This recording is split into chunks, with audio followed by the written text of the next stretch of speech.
All right, ladies and gentlemen, game 2 of 2 here in this doubleheader between Lehigh Carbon and Camden County. Your starting pitcher for game 2 up from St. Augustine, Vincent Sangataldo, the freshman right-hander who's got himself a start in game 2, just his third appearance of the year with a 4.55 ERA. Let's take a look at the starting lineup for the Lehigh Carbon Cougars this afternoon.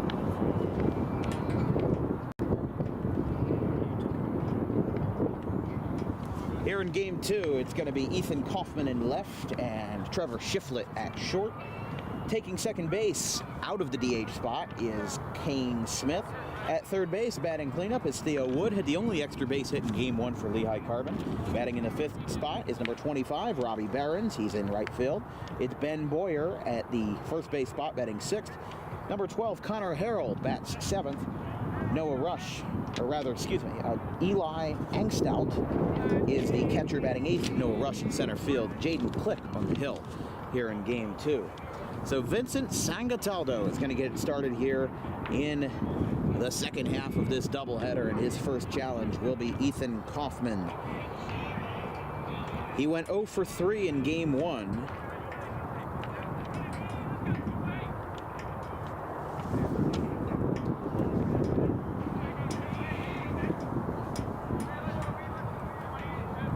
Game 1 ended in a 13-1 fashion in favor of Camden County, including a grand slam from Tyler Napoli. Time is called before the first pitch. A little bit of an equipment issue with Kyle Leiser, the catcher. Timber Creek native. Well, Timber Creek's not a town, but you know what I'm talking about. Timber Creek High School, home of the Chargers. Coming up on 25 years of that high school's existence, having opened in 2001. But the first pitch is down and game 2 is underway. There's a couple of new high schools in the area that we've seen in the last couple of years. Here's a fly ball in the left center. That's a base hit.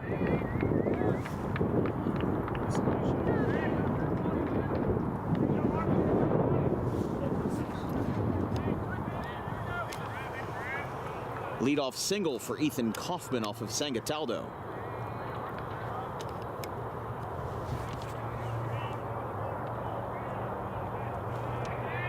Wasting no time, and here's Trevor Shiflett. That one skips in, 1-0. Of course, Cedar Creek opened back in 2010. We've got a couple of new charter schools in the area, Kip Cooper. That one's almost brand new, too, in the heart of Camden. Was a sectional finalist in South Jersey Group 1 basketball. They lost to Pittman in that sectional final. 1-1. Inside, and the throw over to first. It's going to skip in. Berger traps it and saves it from being an issue. And it's 2-1.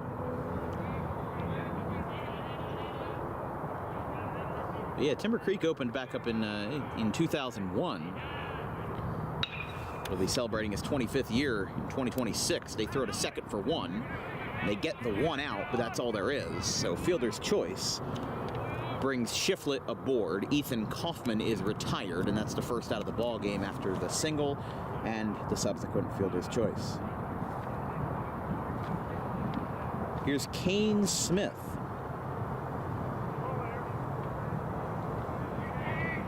Sophomore out of University High School in DeBary, Florida. 5'9", 170. 500 average in 12 games played. No homers, but 7 RBIs. 8 stolen bases and 15 runs scored. He's been one of the most productive hitters on this team. That throw gets away down the first base line. That'll be an E1. Berger's got to go for it. Callahan cuts him off. This is going to be a 2-base error. Going to third will now be Shiflett. And a 2-base throwing error by Sangataldo puts Lehigh Carbon in business with one away.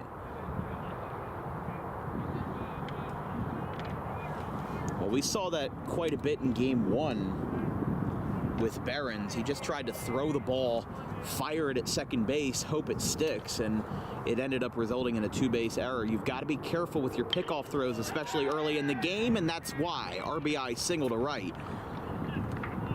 A rocket through the second base side past Obermeyer, picked up by Callahan. And three batters in, we've got an RBI single by the Floridian Kane Smith, and it's 1-0 Cougars. And especially after the dominant showing that we saw by Camden County in Game 1, you know, the narratives have been true in both games that Lehigh Carbon got the first lead. As there's a rocket foul by Theo Wood.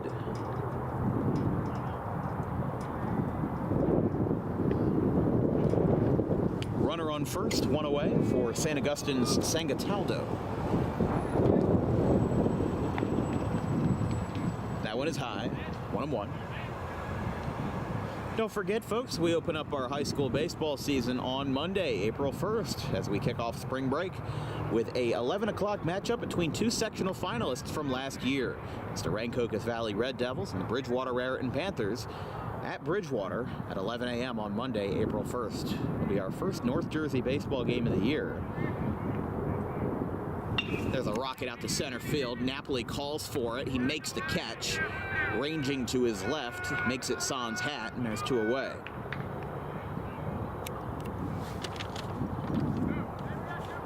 So Wood is retired. And there's two down.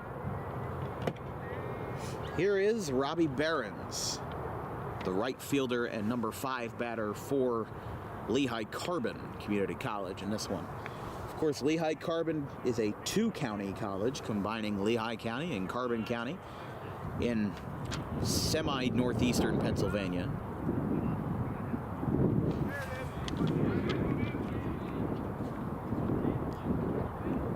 "62 degrees here at game time.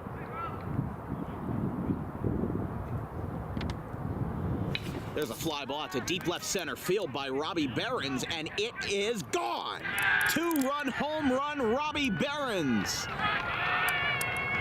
He rockets one out of there to left, right over to the left center field wall, and Lehigh Carbon jumps out to a 3-0 lead.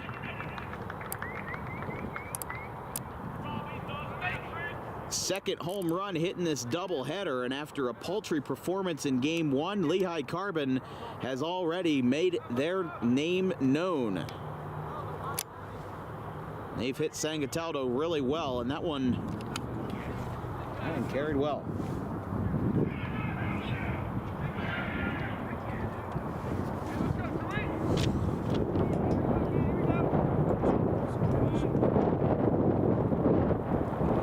That one skips in 1-0.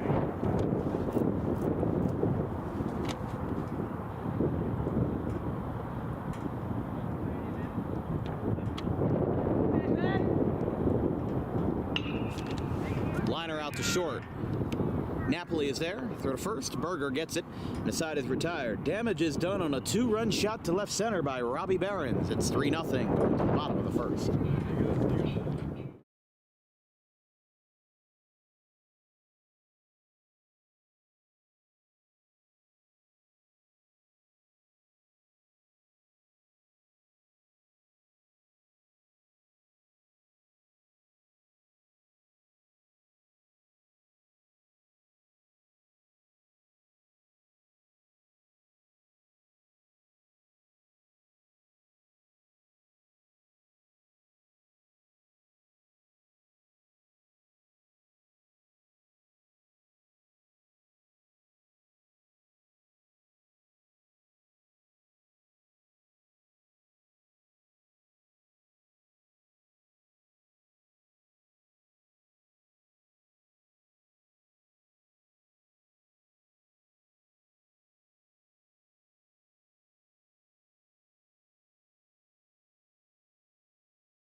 bottom of the first inning, Camden County getting started versus Jaden Click. We'll see if this start will click, as that's going to be the first batter of the frame, Nick Napoli, the center fielder. I did talk to Tyler Napoli, who hit the grand slam in game 1. And he said, yes, we are brothers, but no, we are not twins. I'm 2 years older than him. Same college, same hairstyle. They look very similar. The only way you can tell them apart is their jersey number. Which, whatever are you going to do if you're out at a gathering and you got to tell one of them apart from the other. 1-1. That's a strike. It's the center fielder.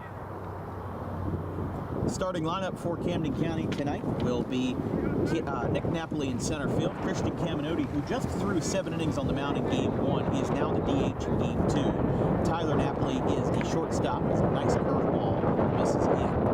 Napoli is the number 3 hitter at short. Gavin Callahan at Cherry Hill West in right. Dan Obermeyer at second. Ryan Slider of Winslow in left, batting 6th. Nate Ifey and Kyle Leiser in the 7 and 8 spot. Eric Berger in the 9 spot at first base for game 2 and game 1. A floater out towards second base, taken in by Smith. And it's 1 down.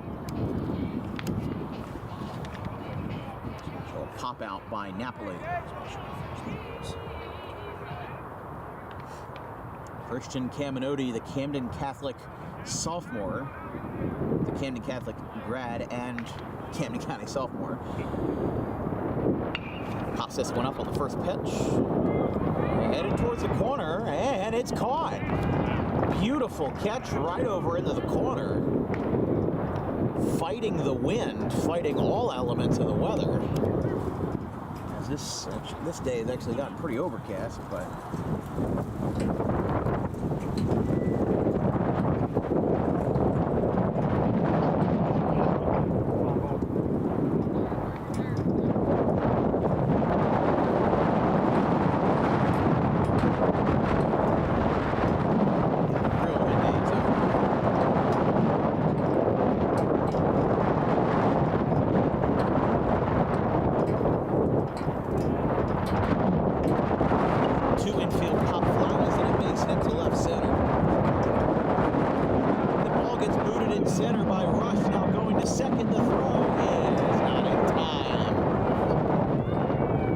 single E8 off the bat of Tyler Napoli.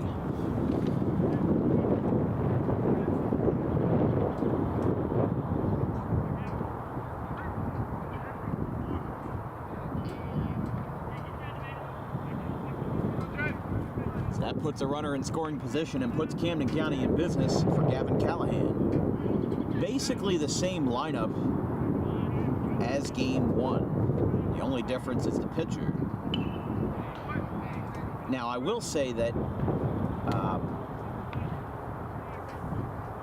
the starting catcher in game 1 was Alec Justice, the Collingswood grad, but he got subbed out after 3 innings. It was just a change. It wasn't anything injury related after talking to John Scanzano, but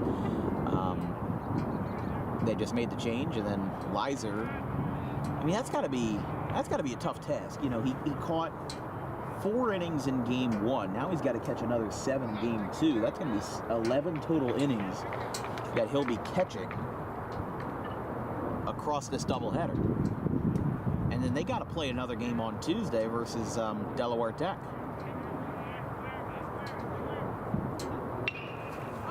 Popped up, playable in the shallow left field grass, and making the catch ranging to his left is Trevor Shiflett. The side is retired. Lehigh Carbon leads 3-0 after 1.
can bring you back. Top of the second inning. After one, Lehigh Carbon really put a spark into things with a 2-run home run by Robbie Behrens. Made it a 3-0 game, but 7, 8, 9 is the order, starting with Connor Harold. That one misses. Couple of changes from game one from the lineup for Lehigh Carbon with Cody Krupa. You know, a lot of guys got shuffled around, a couple of positional changes, obviously, but the names that were not in the game one lineup, Ben Boyer, oh, here we go, fly ball, left field. Playable in left, and slider. Comes down with that one away. Ben Boyer, Connor Harold, and Elijah Engelstadt, 6, 7, 8 in the order, did not appear in game one. Here is Elijah Engelstadt, or Angstadt, excuse me.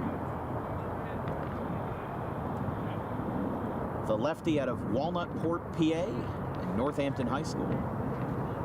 Of course, could have been a Spartan with the black and orange out there, but he's batting 190, no homers, 2 RBIs, 3 runs scored, and a stolen base as a sophomore.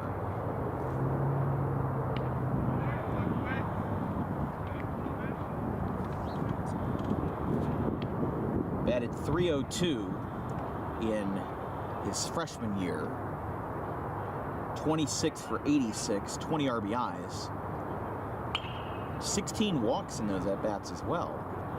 There's a foul ball into the parking lot. 1 and 2. Got to figure out if that was a card hit in game one, because it was a thunderous boom, probably 600, 700 feet away. It sounded like a firework went off. Ground ball out to second, rather out to short. Napoli can't get there, but they're going to recover. Throw to first. Berger saves it, but it's not in time. And it's going to be an E6.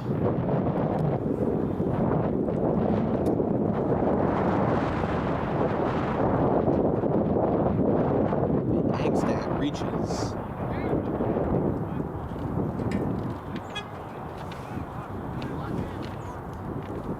We'll now round out the order with Noah Rush. That one misses 1-0. As we said, we've got Red Cocos Valley and Bridgewater Raritan on Monday, April 1st. April 2nd is Audubon's opening day classic with Audubon and Paulsboro. Last time they faced each other last year, they played each other twice. They split the series. Audubon won on opening day at home 10-0, and they lost in their second appearance 8-4. First time in over 20 years, dating back to 2002, when Audubon last lost to Paulsboro. It was outside. And Thursday, April 4th is Haddonfield Audubon. And we've got a triple header on Friday, April 5th as a part of the Camden County tournament. That one misses, goes to the backstop, and going to second will be Angstadt. I mean, this is very different from what we saw in game one. This is like night and day. Just looking at these two teams and how they're doing. It's incredibly different. Camden County swung it right out of the gates. They were looking great. The pitching didn't really have an answer. But again, Camden County had a little bit of later life. They were no hit through just the first 2 innings, and then they came around for a 7-run 5th inning. That one is a walk to Rush. And now Lehigh Carbon has 2 runners on here with 1 away in a 3-0 game for the visitors. We turn the lineup back over to Ethan Kaufman at the top. Infield going in a little bit as a ground ball is fouled to the Lehigh Carbon dugout.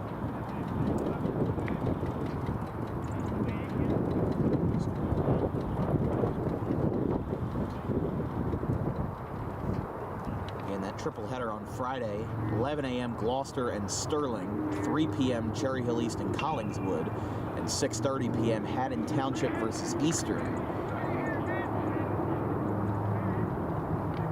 Then Saturday and Sunday, the 27th annual Ralph Shaw, one of the best weekends in South Jersey.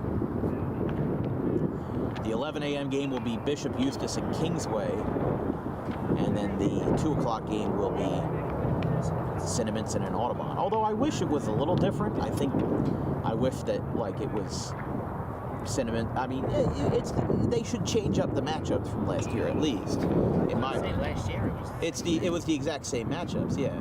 Ground ball to third. They get Angstadt the lead runner. So it'll be a fielder's choice. Kaufman reaches at first, and we've got runners on first and second with 2 away. But that's the thing, is that, like, why have the exact same matchups from last year?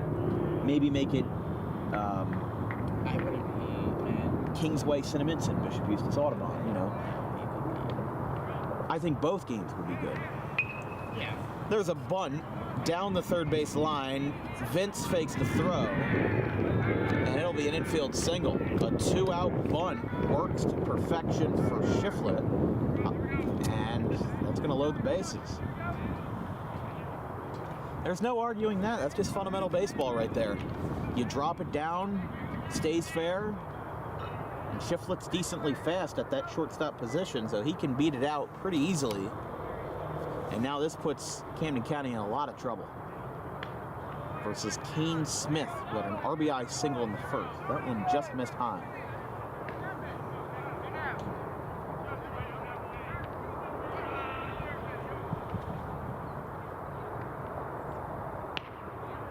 There's a strike.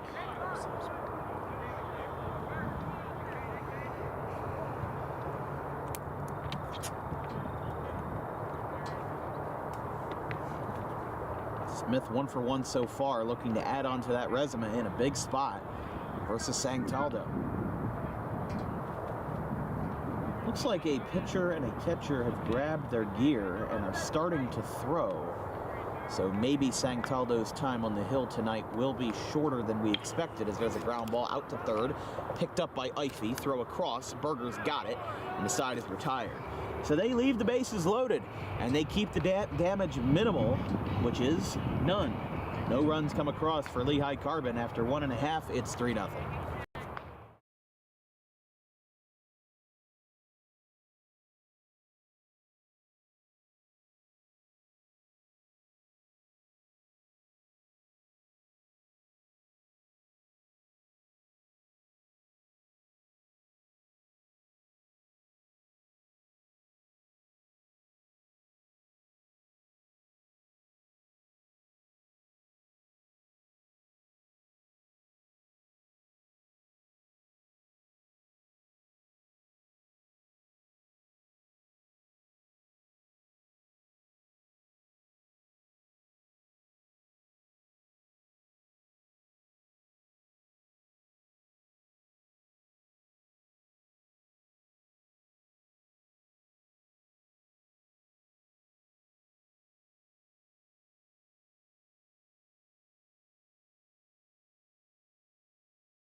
Bottom of the second. Click getting ready to start his second frame. This is 5, 6, and 7. Dan Obermeyer takes a strike. He'll be followed by Ryan Slider and Nate Ify.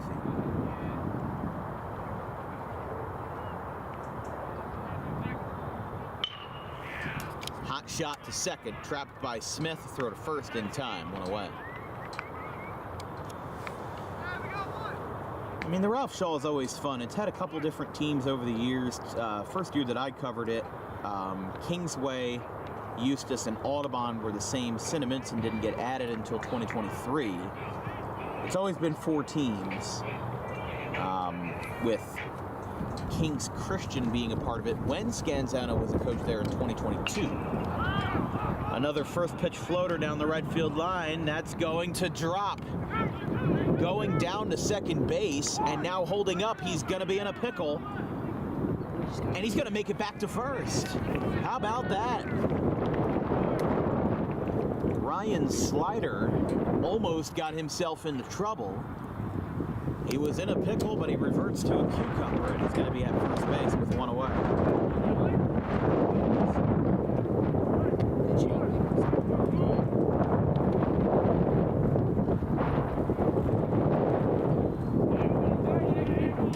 here's Nate Ifey.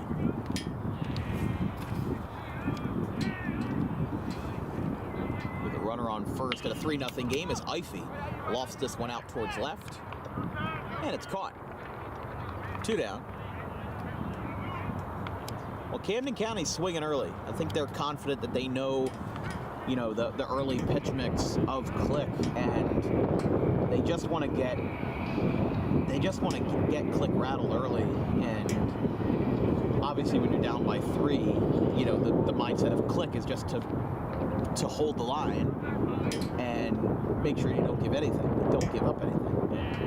At the same time, you know, they do have some work to do. I mean, look, you know, they're now 5-8 after the game 1 loss. Camden County improves to 8-8. But here is the Timber Creek alum Kyle Liza. With a runner on and 2 down, they throw back to first, trying to make amends for that single. But nothing going on there. On deck is Eric Berger if the inning will continue.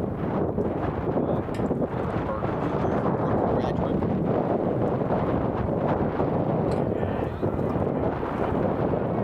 Fly ball out to center field. This one's going back, and it's gone into center field. Kyle Lizer, 2-run shot to dead central. The wind carries it over the fence, the second home run of the game. And this lead is cut into triangles. It's 3-2. Right over the batter's eye in center field into the trees below. And it's a 1-run game.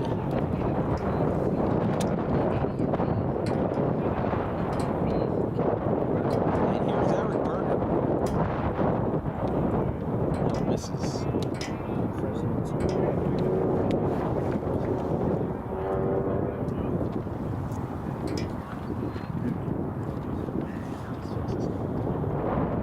Now Berger pops one up.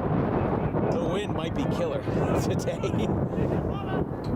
He falls back. Did he make the catch? Yes, he did. A beautiful catch that's meant for Cirque du Soleil, and the inning is over. But a 2-run home run by Kyle Lizer cuts into the lead. It's 3-2 after 2.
Here in the top of the 3rd, let's take a look at that 2-run shot by Eric Berger. Bottom half of the second.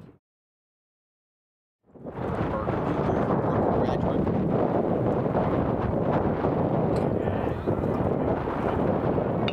Fly ball out to center field. This one's going back, and it's gone into center field. first pitch hit out towards right center field. Callahan is there. One away. A lot of offense, a lot of deep fly balls this afternoon. Definitely a night and day scenario to what we saw in game one. It's really astonishing, if you ask me.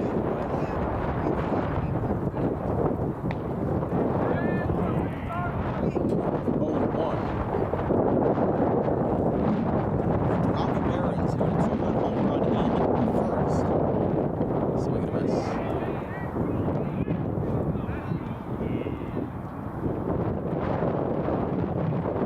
By the way, for those counting at home, that is the 10th DWB home run of the year. Already. High school hasn't even started yet. First one was, if I recall correctly, I'm trying to think here. Sunday the 25th of February. Gavin Degnan of RCSJ Gloucester. That's going to be a hit by pitch. That one got him. You know what? That got him in the hand. Camden County certainly thought it hit him in the bat, but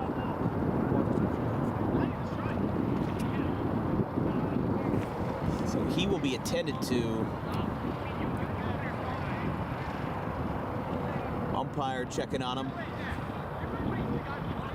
Even if it hit the bat, even if it did, that still hurts. It's right at the knob, and especially on a day where it's not exactly that warm, it's going to sting you really bad. Assistant coach Matt Dobeck out there. You could tell that he just was in a lot of pain, went down to a squat right away. And they are going to give him first base for that, so they ruled that that was a hit by pitch.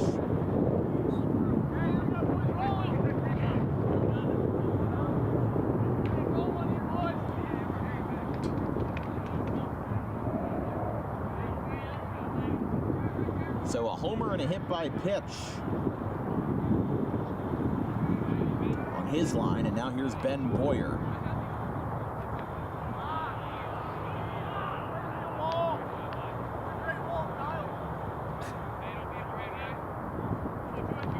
Ben Boyer grounded out to short to end the first inning. He's 0 for 1 tonight. Throw behind the runner, a dangerous play, but Berger hangs onto it. It's Berger time. It's great. Somebody, one of his buddies or family members or whatever, always commented Berger time on every video on our YouTube page where he was featured, as there's a hot shot in the left, there's a base hit, the ball is bobbled in left by Slider, he rockets it in on a couple of hops, and it's going to be a double, no RBI, but a double indeed for Ben Boyer. And that puts Lehigh Carbon back in business with 2 runners in scoring position and 1 away. Runners on second and third for Connor Harold.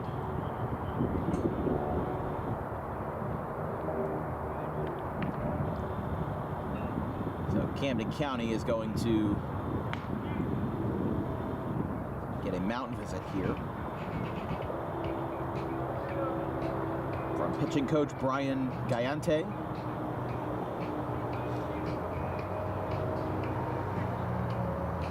And they will break. He'll stay in the game, and we'll be ready to go.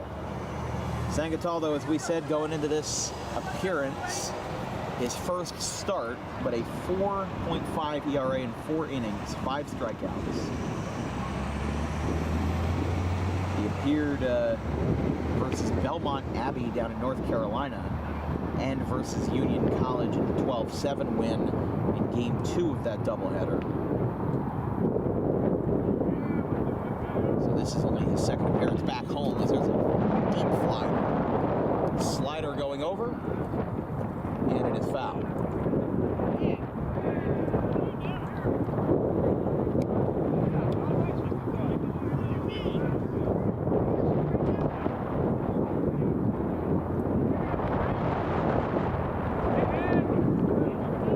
The count to Connor Harris. Connor Harold of Turner Ashby High School in Dayton, Virginia. As we said, Lehigh Carbon is to baseball what Salem County College is to softball. They have a very vast recruiting department, and they are very adamant on getting players from all over. And the player who gave up the grand slam to Napoli in Game 1 was Jacob Israel, who is from Collingwood, Ontario, of the Collingwood Collegiate Institute, right above Lake Erie, on the other side of Cleveland, basically.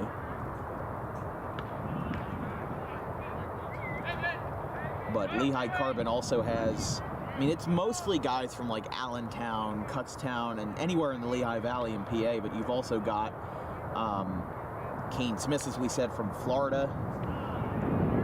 A lot of Virginia guys, as that's ball 4, bases are loaded. Connor Harold reaches. Joey McNamara from Newmarket, Virginia. Trevor Shiflett from McGaheysville, Virginia. Jaden Click from Mount Jackson. Theo Wood from Berryville, and Connor Harold from Dayton. That's 5 Virginia guys on the roster. And Ben Boyer is from New Windsor, Maryland. I mean, like, when we cover Rutgers Camden games, the furthest player you've got is Keen Phillips, who is from the Denver Metro out of Colorado. But Salem Community College, they've got, I don't know why I can't remember her name. It's very, Buchman. Jacques Buchman. Now, she is from Pretoria, South Africa. And she played in international tournaments. As here's a fly ball to center field. Caught by Napoli. Runner tags. Here comes the throw. It's cut off to his brother, and the run scores. It's 4-2. So Lehigh Carbon adds another, and it's back to a 2-run lead. On the sac fly by Elijah Angstack. Here's Noah Rush now, completing the second go-around of the order for Camden County. First pitch misses. Runners on first and second. Harold on first, Boyer on second. As we said, we've got an arm warming up in the pen, just his jersey number is obstructed by the view of the pen. As there's a ground ball out to short. It's bobbled. They throw it to second. They got him. Inning over. But he looks hurt at second base. That's Napoli. He is down in pain. And I'm not sure what happened, but he's going to get up, and it might have, see, he's limping, but now he seems to be kind of back at full speed. I'm not sure, but Camden County's athletic trainer going out there checking on him. He's just, something's not right. I'm not sure what happened, but we'll take a look at that when we come back. Bottom of the third, 4-2 Lehigh Carbon.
got an arm warming up in the pen.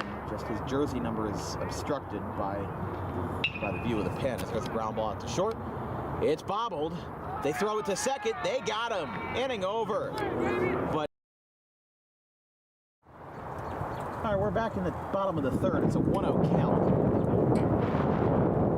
Start the at-bat.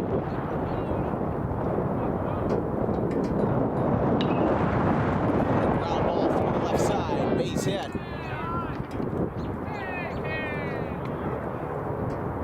Off the bat of Nick Napoli, who was just injured a couple of minutes ago, and although I'm trying to figure out, is that Napoli or did they pinch hit for him? I'm trying to see his jersey number, because if it's 20. Okay, yeah, that is Napoli.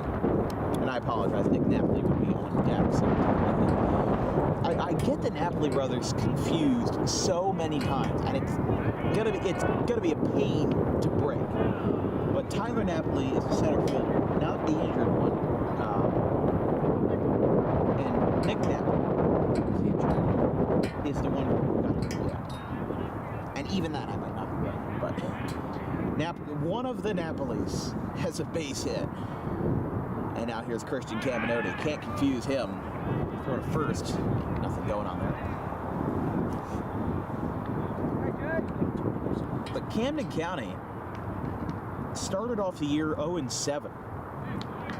Got swept by RCSJ Gloucester and by Brookdale Community College, and then lost a one-off at a conference game by Montgomery County.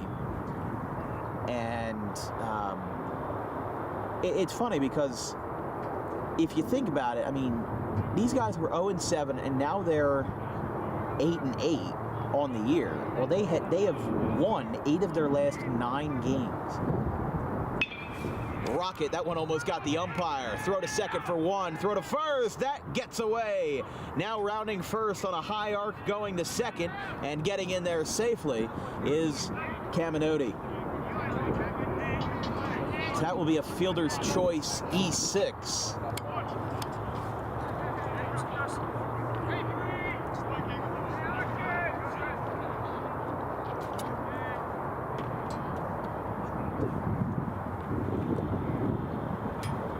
So Nick Napoli is retired, and now I can't tell if that's Tyler Napoli. And it would be a shame because he hit the grand slam in game 1.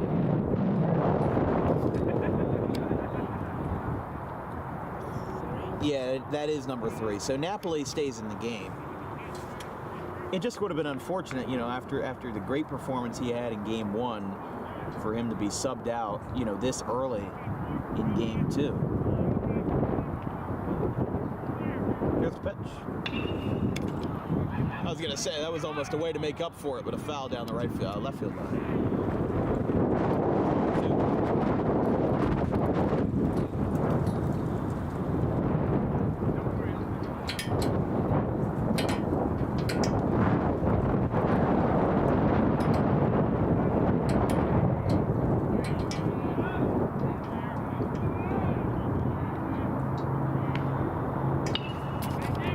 Ball between third and short, cut off, throw to first. Nice stretch, and he got him. Leaves the runner, Camden to third. 2 down.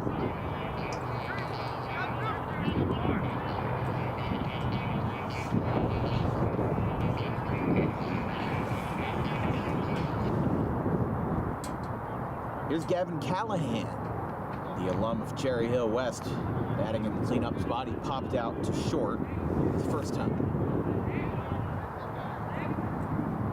There's a rocket, deep right field. Gavin Callahan is gonna let this one fly. Tie game. Gavin Callahan sprinting around the bases on a shot to right field. That one almost hit the utility house in right field. A no-doubt shot. The 3rd homer combined between these 2 teams in game 2. It's 4-4. Bats are flying tonight. No doubt. Oh my goodness.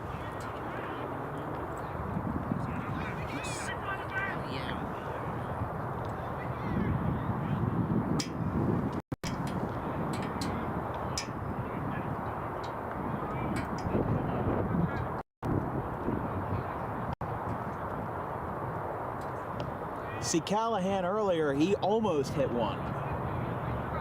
And it was almost back-to-back, too, with Napoli. And it just went foul. And now he's made up for it with a homer of his own. By the way, for those curious at home, distances on those 3 home runs, we'll get them to you in just a second. But it's a 2-0 count. No bullpen action yet. I mean, it's not like either pitcher's just had a bad game. There's just been a lot of home runs. It's kind of inflated it a little bit. Robbie Barron's home run to left went 387 feet. That's ball 4.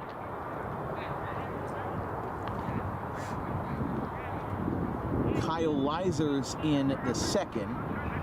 That went 383 to dead center.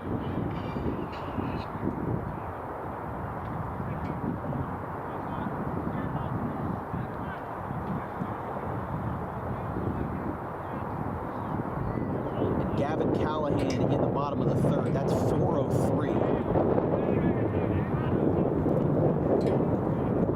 Still, the longest one we had this year was Brookdale Community College in Camden. That was March 1st. Ryan Cole, a graduate of Neptune, not the planet, the high school. there is. They're in the shore conference.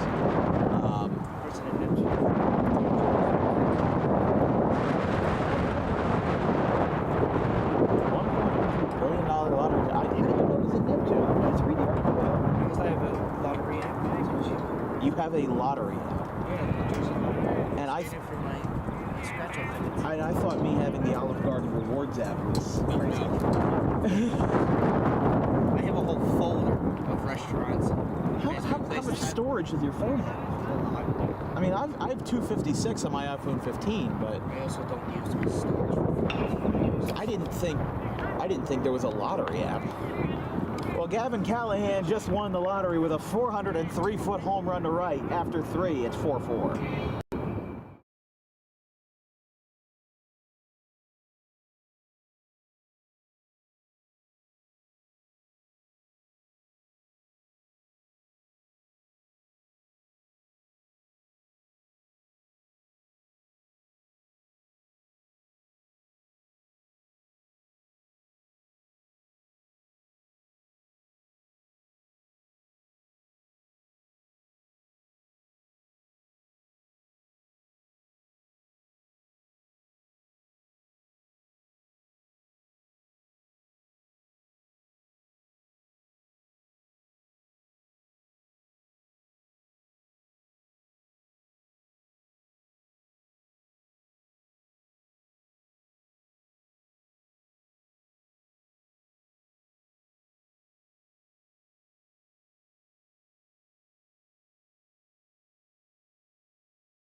Batting in the cleanup spot, he popped out to short the first time.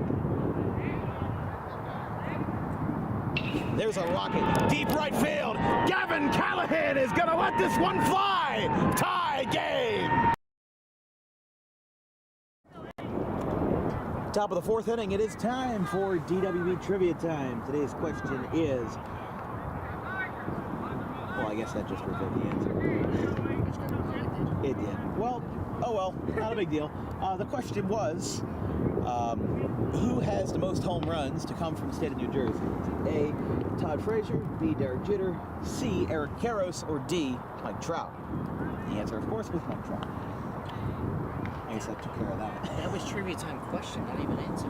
Huh. So I guess I must have the panels switched. I'm getting ready. You know, a little bit of a couple raindrops coming down. Nothing crazy.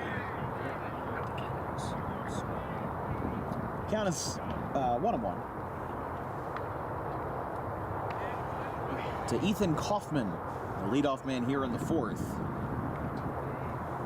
Kaufman with a single and a fielder's choice to this point. By the way, new pitcher for Camden County, number 8, Connor Martorelli of Cherry Hill West.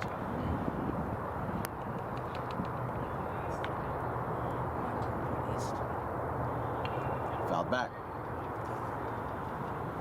East graduate. Your mom's an East graduate? What year? If I knew. 02. Oh, 02, okay. Geez, that was after my parents got married in 98.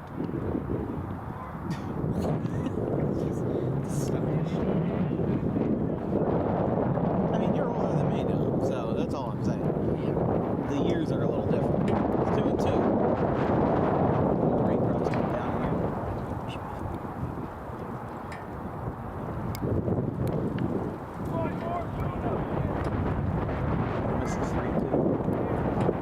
After this at bat, please excuse us for a quick interruption. The broadcast will still be live, but I have to grab the tent out of the rain tent out of my car, which is right across the street. Swing and miss. So, no commentary for like 2 minutes. So hold on.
disconnect a lot of things.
Yeah, we are.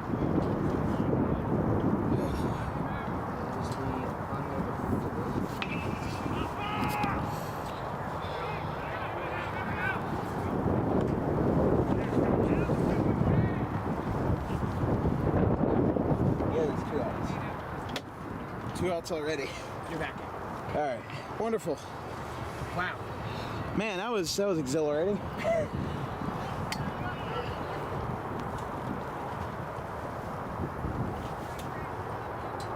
2 quick outs.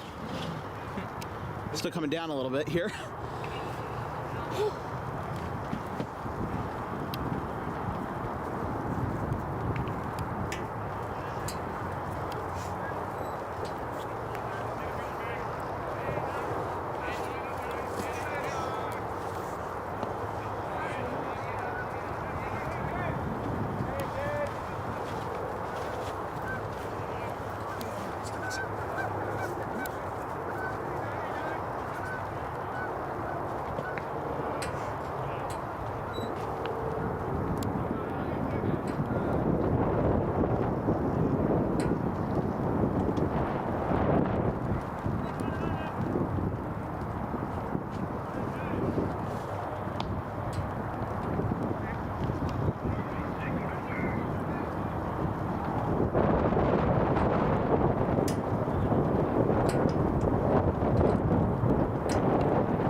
batting in the cleanup spot. He popped out to short the first time.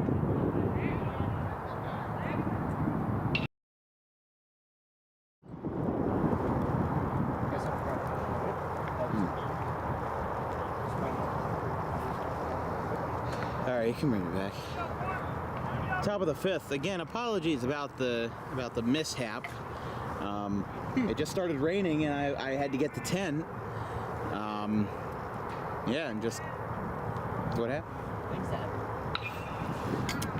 Ground ball to third. Throw across in time. Couple of changes on the defensive side of the ball. Kyle Leiser is now in at third base. The new catcher, I believe that might be Alec Justice again. Connor Martorelli's still out there, and there's one away. Noah Rush is retired.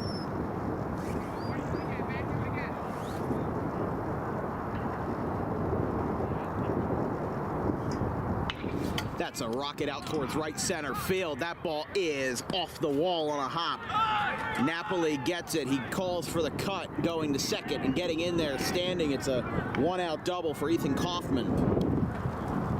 Or no, that's Connor Harold. I apologize. So Ben Boyer just was retired. Ben Boyer had the 3 unassisted. And Harold now with a double.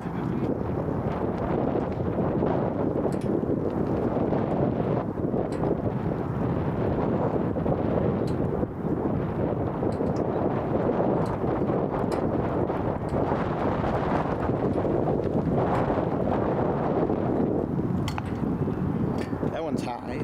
1-0 to Eli Angstadt. Again, thank you guys for sticking with us. I mean, it's the rain's not too bad. It's just incredibly inconvenient and windy. So it does not help anybody's case. I mean, the first game was fine. You know, we had sunny skies. It was looking great. And then Mother Nature had to rain on our parade. But welcome to Jersey, folks. This is expected. 2-0 to Angstadt. Well outside from Martorelli.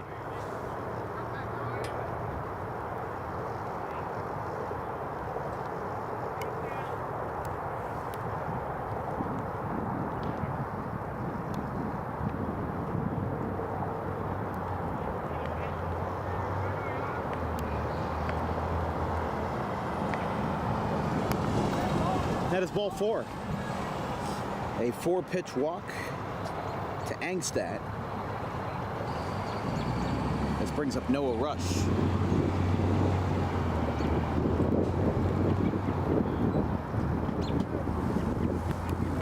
Pitcher and catcher meeting here. And John Scanzano is coming out, so it looks like there will be a pitching change.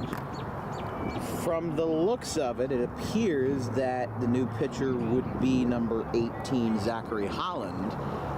But we'll take a quick break and we'll let you know. 4-4 in the 5th.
new pitcher for Camden County.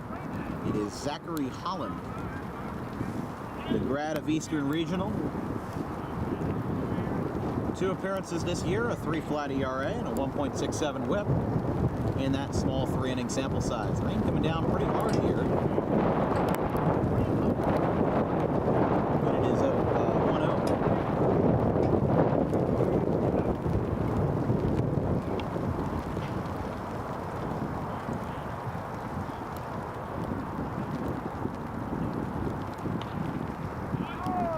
There's a strike.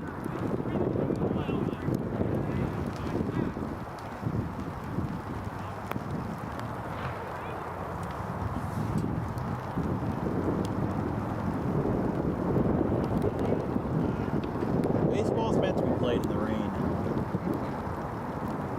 From looking at the forecast, I didn't see any signs of a threat of a thunderstorm or anything. This just looks like a passing shower that will should be out of here in the next 20 to 30 minutes. But it's just light to moderate rain. As long as our equipment's dry, we're all good.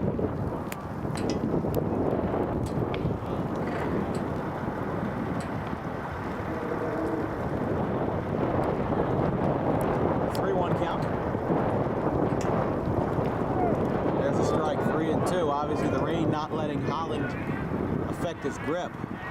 I mean, that's always difficult to pitch in the rain, especially with the wet baseballs, waterlogged baseballs, especially in junior college ball. You know, you gotta be worried about your control and your grip. As here's a fly ball, towering fly ball. Slider makes the catch. I don't think anybody realized it at first, but he made it in passing and left. There's 2 down.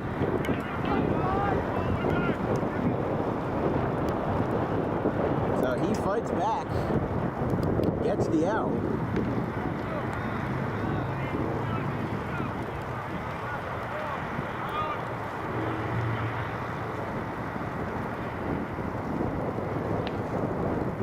Here's Kaufman.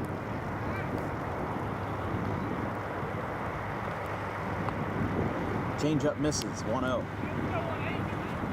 This game is a lot closer and a lot more competitive than game 1, if I say so myself. I mean, these guys have been playing their butts off, but it's been a power-heavy game. As there is a strike. 1-1.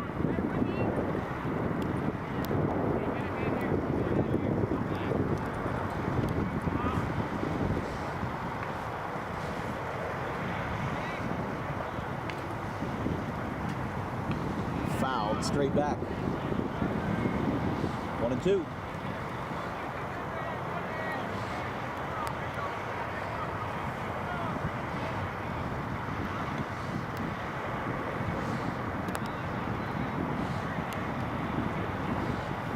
One ball, 2 strikes in the pitch. Fouled back.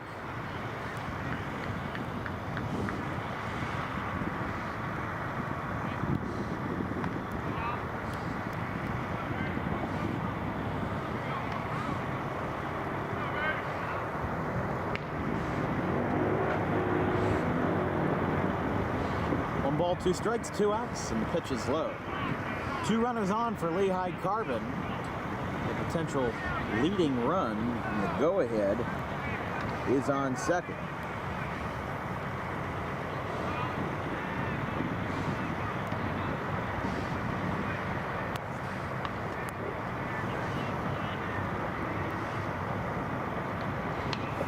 Little floater in the right center. There's a base hit. Callahan's got it. The throw to the plate. It's going to be right on the target, but it's late. 5-4 Lehigh Carbon.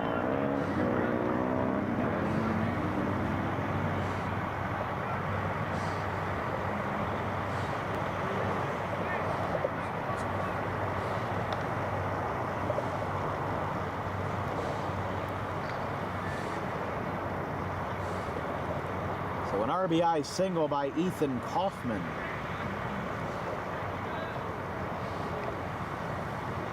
Brings up Trevor Shiflett now. 1-0.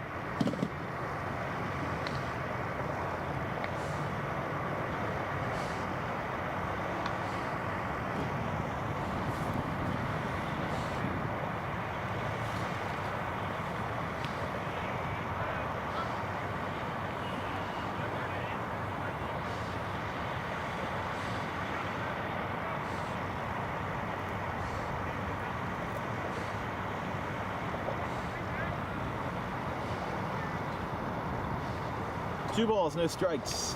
And there's a fly ball to deep left, right center field, going back to the wall, off the wall. Angstadt will score. And another run comes home, a two-run double. Off the bat of Trevor Shiflett. And it is 7-4.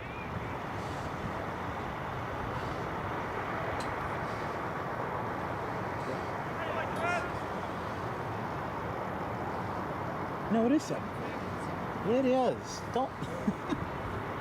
Come on, Dom. Don't make me have a panic attack. The RBI single by Kaufman took the lead, and then a two-run double by Trevor Shiflett extends the lead for Lehigh Carbon. As here's Kane Smith. There's a line drive in the center. There's a base hit.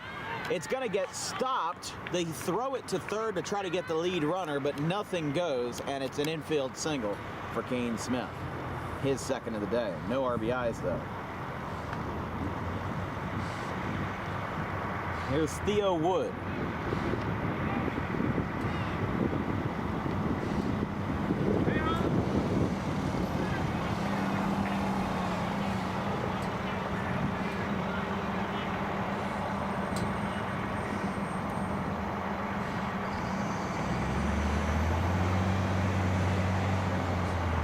Oh and 1. To Theo Wood, who's 0 for 2 in this one. On deck, Robbie Behrens, who had a two-run home run in the top of the first.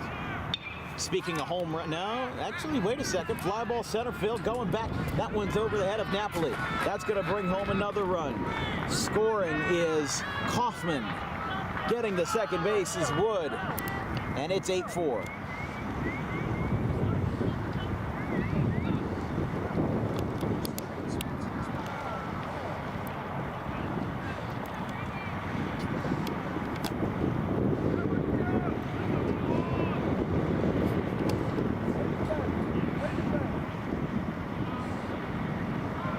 Lehigh Carbon putting in the woodworks. And in fact, 2 runs scored on that hit, so it is 9-4. And Zachary Holland just not having a good night.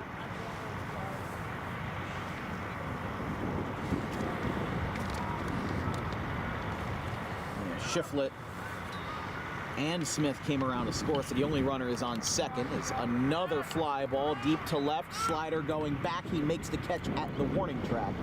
The inning is over, but the damage is done. A 5 spot as the rain passes through here at Camden. 9-4 Lehigh Carbon.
Lehigh Carbon has jumped out to a 9-4 lead.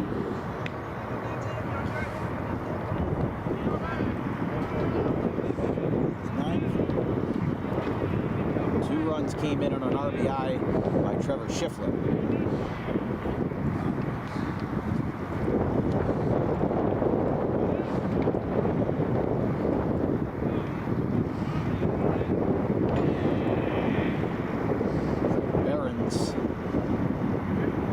Flew out to left end of the frame.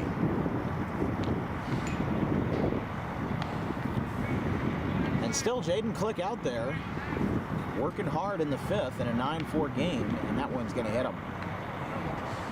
But did it hit him? I guess it went behind him, but it's 3-0. Obviously struggling with some control here.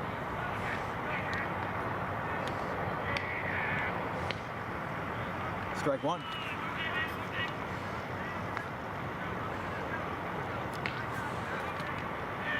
There is an arm warming up in Camden County bullpen. Looks like Jack Lenahan is going to swing and miss. 3-2. He was way ahead in the count. Now he's back to even. The count is full. Let's try this again. The pitch. That one hit him right in the shoulder.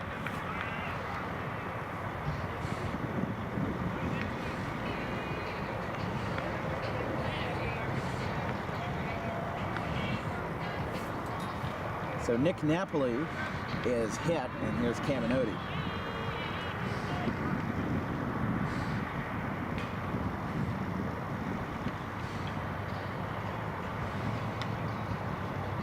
So yeah, the rain passed through here.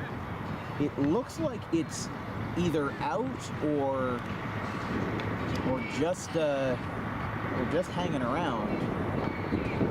Mountain visit, by the way, for Jaden Click. There might be another band coming through Blackwood around 4:15, and we should be in the clear by 5, which might be by the time the game is over.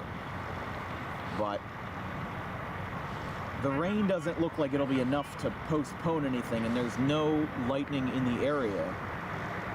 But the Phillies actually were delayed about 10 minutes ago. They were about to start, and then they put the tarp on the field. They called everybody off, and now they're looking at a 4:30 p.m. start time in Game 2 of that series versus Atlanta.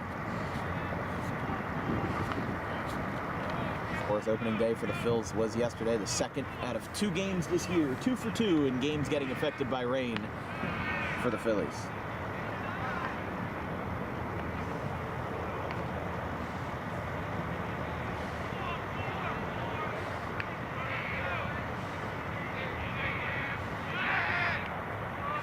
Throw over to first, not in time.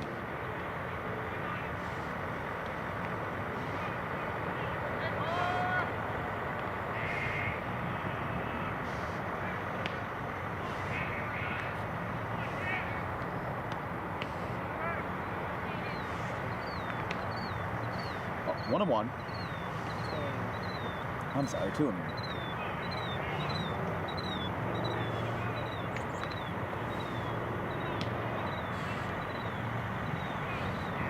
Still trying to update my scorebook since I missed basically a full inning because we tried, just immediately setting up the 10 for protection from the rain. And then as soon as we got it set up, I mean, it rained for a couple of minutes, and now it's knock on wood, not raining. As I said, I mean, it's very light and in a couple of bands.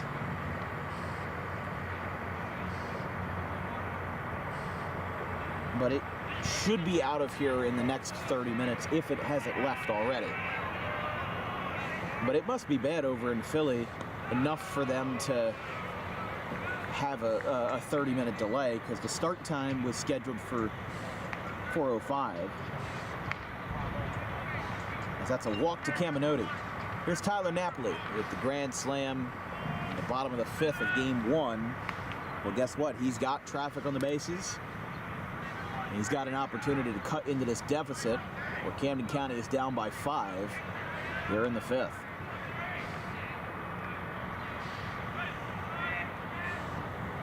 That one skips away.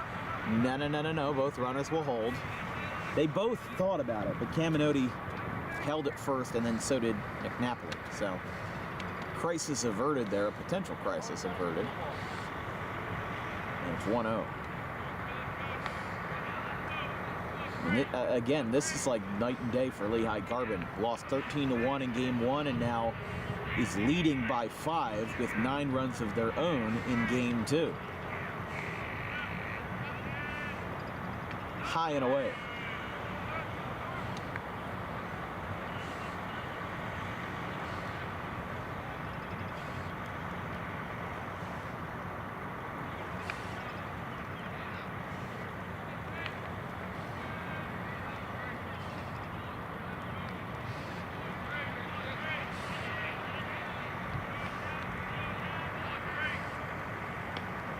Called a strike, 2-1.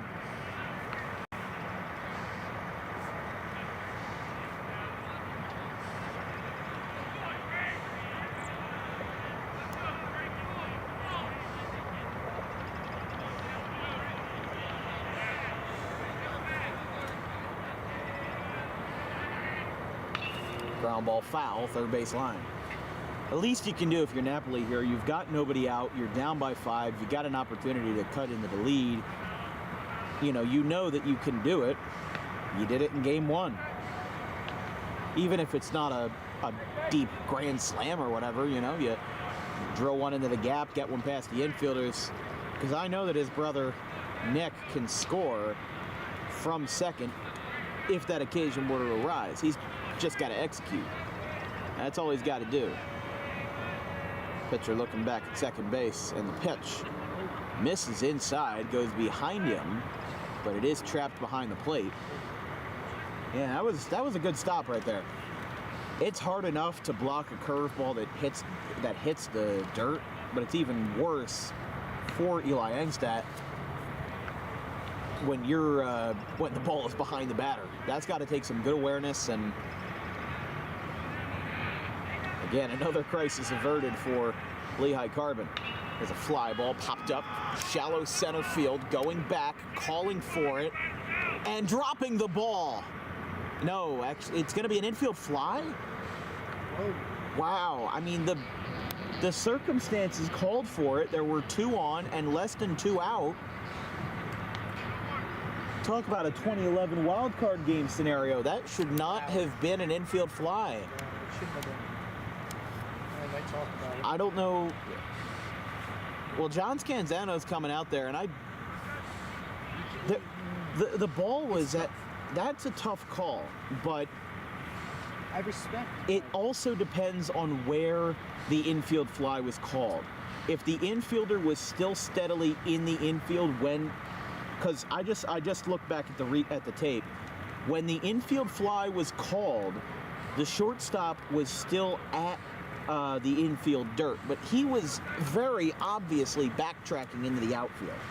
So, and I'll show that to Dom. You could see when the infield fly is called by the umpire, both of his feet are actually like in the outfield. Yeah. So that is certainly a controversial call, but I don't think it's one that can be overturned. It can't be. It's a tough call. It's a tough call, but it's a judgment call.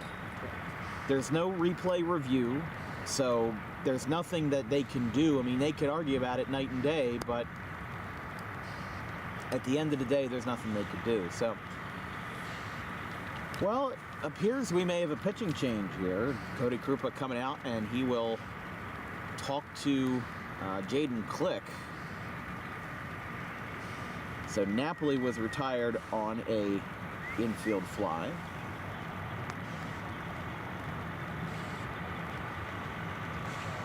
And it looks like there will be a change, and coming in from the bullpen will be the reliever for Lehigh Carbon. Jaden Click goes 4 innings and 2/3 with a handful of strikeouts and 4 runs allowed, including 2 home runs. We'll be right back in the bottom of the 5th, 9-4 Lehigh Carbon.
Hunter Rothrock, the new pitcher for Lehigh Carbon, he was responsible for the only RBI for the Cougars in Game 1 on a strikeout wild pitch. And now he's back in the game on the hill. Sophomore out of Allentown, PA. His first task will be Gavin Callahan, who roped a 400-foot home run to right field in the bottom of the third that tied this game at 4. And that was the last home run and the last runs we saw from Camden County in this game so far. Callahan 1 for 2 in this one.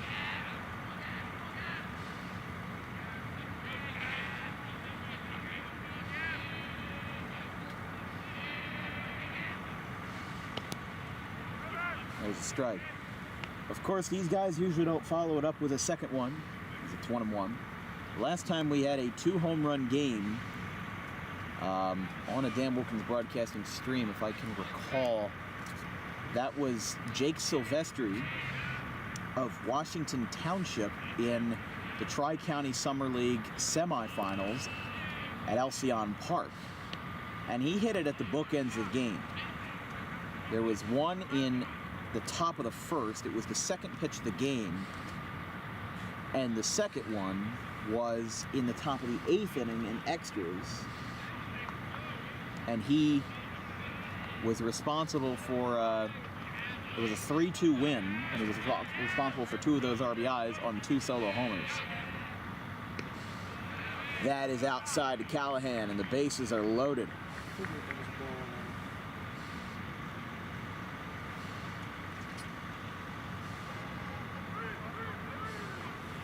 So here in the bottom of the 5th, we've now got Dan Obermeyer.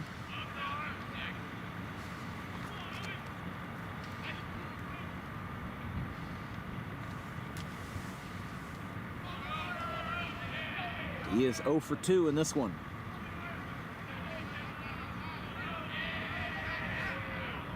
Oh, that one hit him. First pitch drills him right in the shoulder. It's 9-5.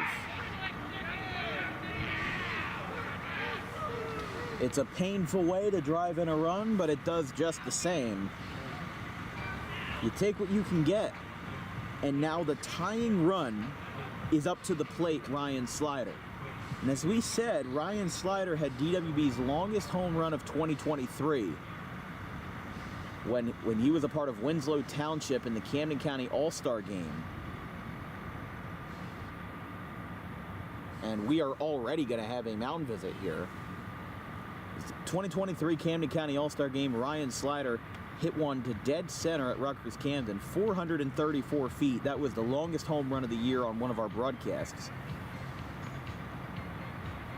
And now the entire infield meeting here.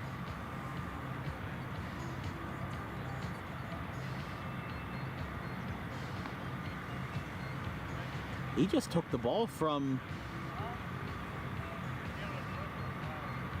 Rothrock. Are they having another pitching change? Did they just do a loogie? A one-out guy? Yeah, they've got another arm coming in from the bullpen. Oh, wow. So it's going to be a 2-batter turnaround, and Rothrock is out of the game. I guess JUCO baseball doesn't have the 3-batter minimum. I actually didn't know that. So, new pitcher, number 15, Eric Nothstein of Palmerton. Looks like he's 7'5". Well, he's 6'5". Don made a good guess. You're only a foot off. We'll be right back. 9-5.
bottom of the 5th inning. Well, what a turn of events here at Camden County. A 9-5 game, tying run at the diff. New pitcher is the 6'5" Eric Nostine, the sophomore out of Palmerton, PA, and Palmerton High School. 6'5", 185. He's a tall, lanky right-hander, as you can very obviously tell. But his first challenge will be Ryan Slider. He's got that Ryan Johnson, that Randy Johnson slide to him. Oh, it's outside. Yeah, you're right. I mean, I think it could go a whole bunch of different ways when you could talk about his delivery. He's a tall guy who throws fast. I mean, just his shape is very tall and lanky. You were comparing Randy Johnson, but I think comparing anybody to Randy Johnson is a bit of a stretch. But it reminds me a little more of what's his name? Well, let's wait for him to throw another pitch, and then I'll look at it. You'll see it from like just the way he kind of drops down a little bit. It reminds me of like a right-handed Chris Sale a little bit, you know? Like just the way he drops down and then boom. Yeah. Yeah, you see that. Like he kind of dips off to the side. Now he has appeared in 4 games this year. 7 innings pitched. 1 win, 1 loss, a 6.43 ERA. And for Slider, the alum of Winslow Township, takes a strike. It's 2-2. This is actually the first doubleheader that he has appeared in this year. If I'm not mistaken, the left fielder would usually be Ethan Arter, but he seems to be out of commission. Inside. A little bit wild there. And it's 3-2. 3 balls, 2 strikes, 1 out, and the bases are loaded. Tying run is at the plate, Ryan Slider. With the third baseman, Nate Ifey, on deck, who has made contributions in both games of this doubleheader. He's going to look to spark some magic again. The 3-2 swing and a miss. He got him. 2 down for Ifey. Well, the last thing you want if you're Camden County is a strikeout by Slider there, but I think Ifey's going to be the kind of guy where he could definitely make some good contact, and he's going to make some pure contact, and you know, he's kind of the guy that just likes to rip it into the gap and drive in some runs when it matters most. High and in, 1-0. I mean, he likes to hit it into the gap, and it's what he does best. You know, he hits it to all parts of the field, and he's got a very straightforward swing. But he's very clutch. Drives in a lot of RBIs, and that's what he does best. He's also got good plate discipline, and like I'm telling you, a lot of hitters would have swung at that fastball, but not Nate Ifey. And you know, that's what made him so successful at Collingswood, even if the team itself wasn't, you know, the most prolific over the years. They still had a lot of horsepower, a lot of manpower on their team. Late swing, 2-1. Kyle Leiser, who had a 2-run home run in the bottom of the 2nd, is on deck.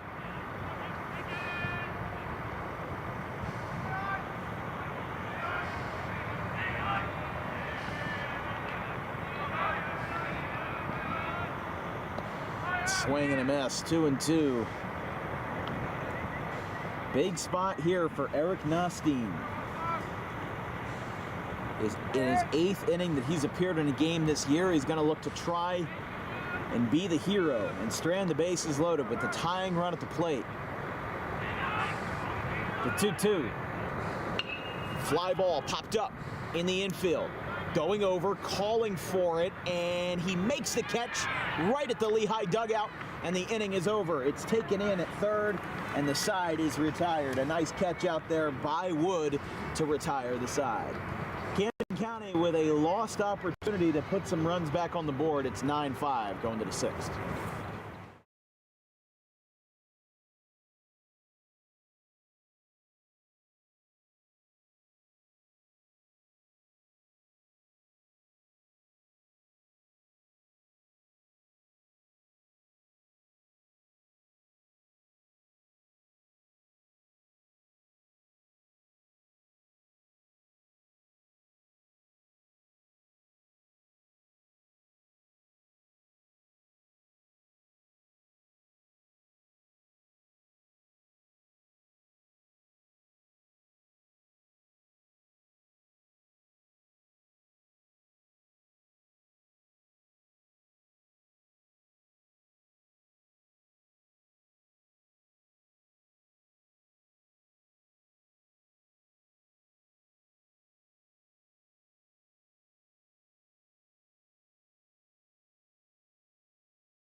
New pitcher for Camden County, Kyle Leiser, on the hill in game 2. Did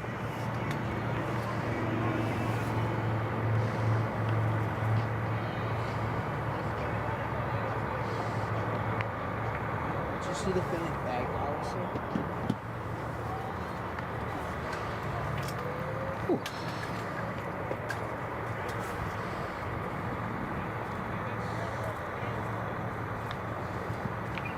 Leiser fouls it back.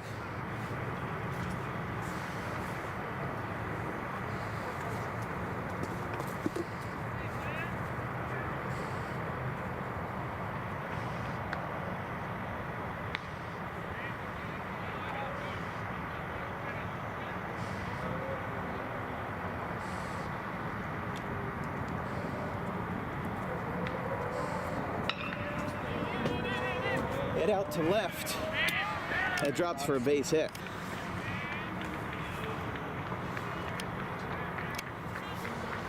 You good now?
All right, sorry for the delay, folks. 2 runners are on for Lehigh Carbon.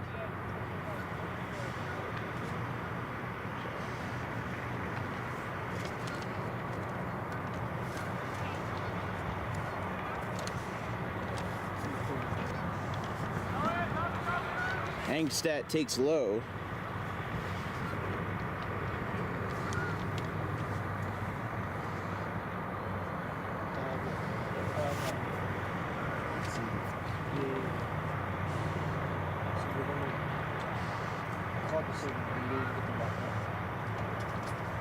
So a single and a walk, and a 1-0 count to Angstadt with Leiser on the hill.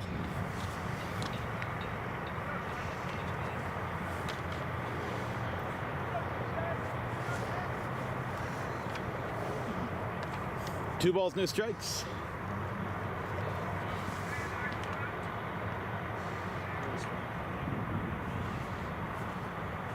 Angstadt ropes one back up the middle. That's going to be a double play. Kind of a nonchalant one at that, a 6-3. It does move Boyer to third.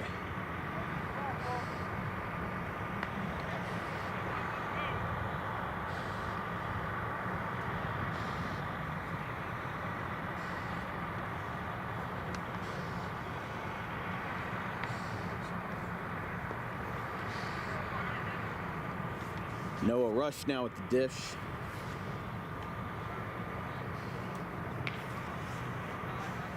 Oh for 2 in this one, a walk and 2 outs.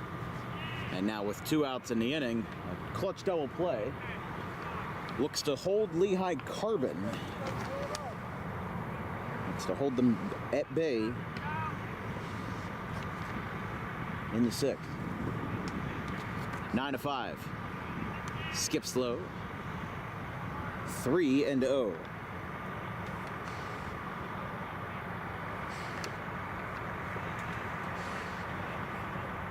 Yeah, it looks like the Phillies just started a couple minutes ago. Jason Kelsey threw out the first pitch. The former Philadelphia Eagle and another Eagle did. I can't remember his name. I think it might have been who else retired along with Kelsey? That's who it was. So both Kelsey and Cox threw out the first pitch. Noah Rush with a walk puts runners on the corners for Ethan Kaufman in his 4th at-bat. 2 for 3. That one misses low.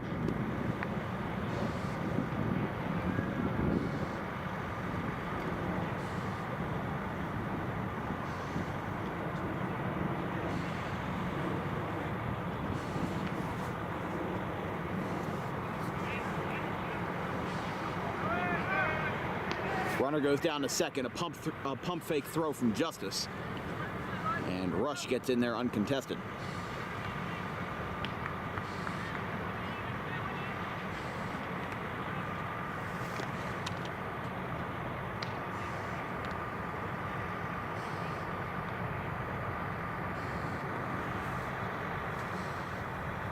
Two and one. This broadcast is brought to you by Garden State Pet Center. Place to be to make sure that your pet is happy and healthy as possible with organic food and pet treats as well, including food, cages, accessories, and more, but not limited to. Visit today 200 Block of Whitehorse Pike 7 days a week, or visit online at exoticpetsnj.com. A quick meeting here. They had to call the infield in. The shortstop noticed, or rather Ify noticed, but the other 3 infielders didn't get the memo, and we're just standing around. And we're like, what the heck's happening? You know, what in the world is going on? But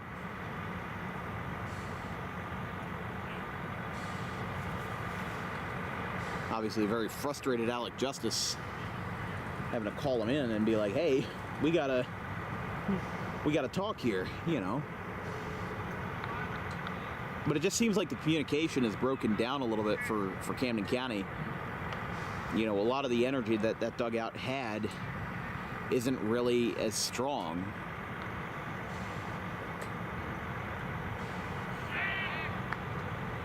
Throw over to third to try to get the lead runner is unsuccessful. I've never really seen a pick off to third in a long time, but they're trying to throw everything at the book, you know, and trying to utilize the kitchen sink and avoid giving up any runs. I mean, you know, look, Lehigh Carbon got a mulligan thrown their way, and they got out of the jam with no runs allowed, leaving the bases loaded. But will Camden County be as lucky? One's fouled back, so they've got a chance, though. It's 2-2.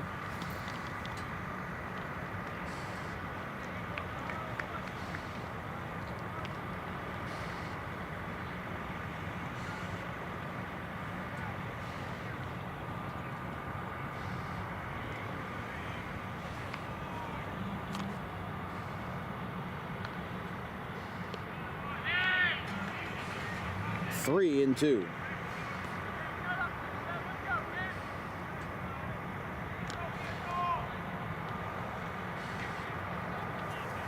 Trying to get out of the jam, Kyle Leiser. First base is unoccupied. Second and third are not. There's a ground ball to third. Ify's got it. And he dropped the ball. He tried to tag the bag to get the force out, but he dropped the ball, and the run scores. It's 10-5.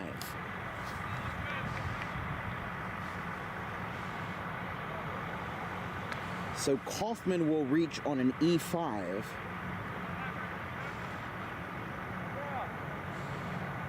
And Lehigh Carbon has crossed the double-digit mark. for Shiflett.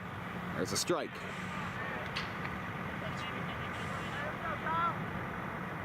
Has had a single and a double in this one. A 2 RBI double in the 5th in that 5-run inning that gave Lehigh Carbon the lead that they have not surrendered yet. There's a base hit in the right field. That's going to be another one. It rolls to the wall, and it's a foul ball. All that for nothing.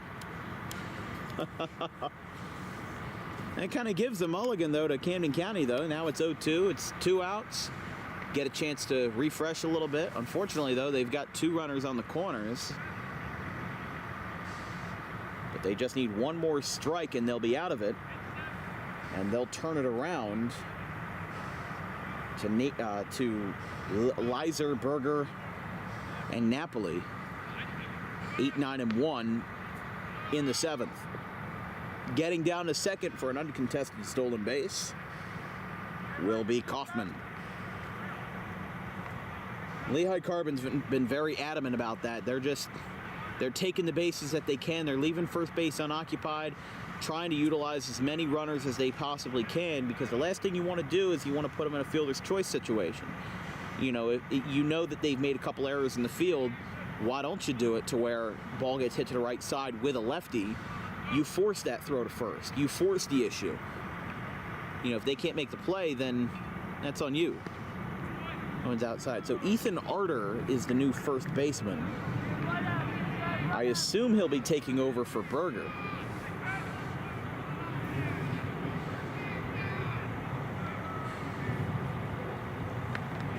That is ball 4. He went from an 0-2 to a 4-2.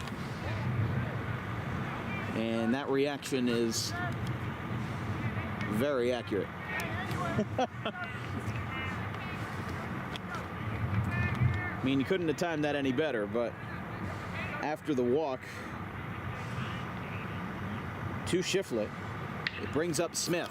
Smith sends a fly ball left center field. Is that going to be a grand slam? It is off the wall. It will not be, but it brings home a couple of runs. Kane Smith holds up at second. It is a 3-run double, 13-5.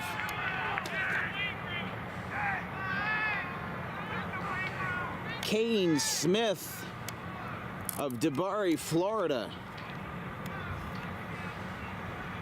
drives in some more runs, his 4th of the game in total.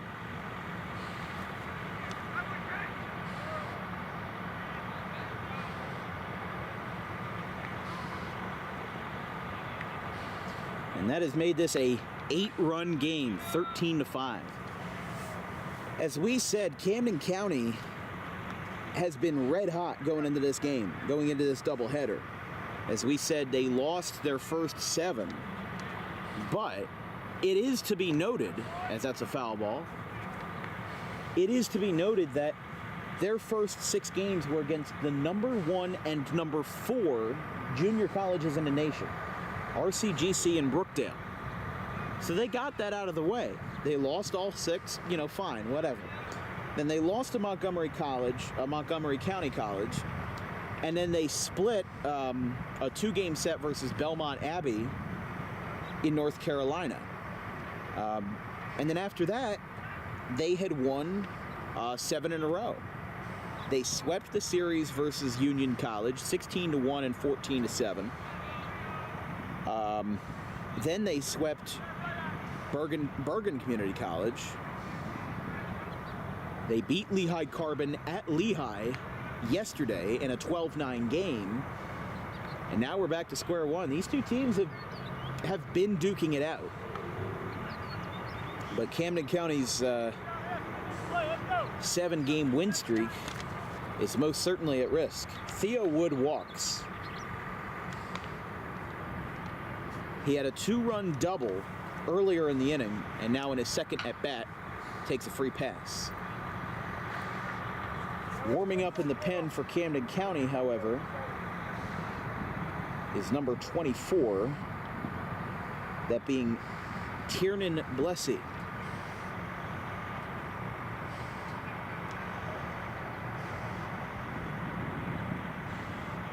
And it's a 1-0 count.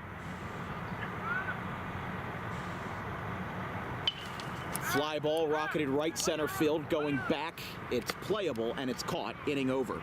Damage is done though. It's 13-5 as for the second time today, somebody has batted around. In Game 1 it was Camden County. In Game 2, Lehigh Carbon gets their turn. 13-5 going to the bottom of the 6th.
The 6'5" righty for Lehigh Carbon still out there in an 8-run game. 13-5. Eric Nostine, and the first pitch drills him. Man. Takes a shot there from Kyle Leiser. I mean, how painful does that have to be for you to be on the mound, give up a couple runs, and then first pitch you see at the plate, you get hit. Here is Ethan Arter. Fouled back.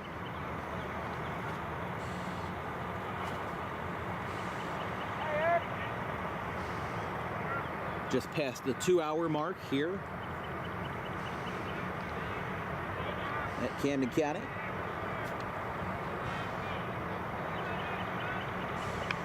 Arter, the freshman out of Morristown, the Quakers, takes a strike. It's 2-1. Don't forget, folks, our next broadcast will be April 1st with an 11 a.m. baseball opening day matchup between Rancocas Valley and Bridgewater Raritan up in Bridgewater. It's 2-2. And then that night at 8 o'clock, we will have a Dan Wilkins sim racing in-car cam at New Hampshire Motor Speedway as a part of SCORE Season 7. Started a new partnership with SCORE where every Sunday we race, and it's like a NASCAR sim racing league thing, and I am a driver in it. So I had my in-car cam live streamed on Dan Wilkins Broadcasting every race, except because of Easter, they are racing on Monday, April 1st at 8 p.m. Arter strikes out. And we go back to the top of the order for Nick Napoli, who is now tying his shoe. Would have thought to do that in the on-deck circle. I'm just messing, but still. Just food for thought. I mean, how many times have we seen, guys in the outfield or on base have to like retie their shoes? Like, I've double knotted my shoes, and they don't come off for days. They're pretty sturdy. But I only recently started double knotting when I needed to. As Nostine loses his hat, throws a strike, and it's 1-1.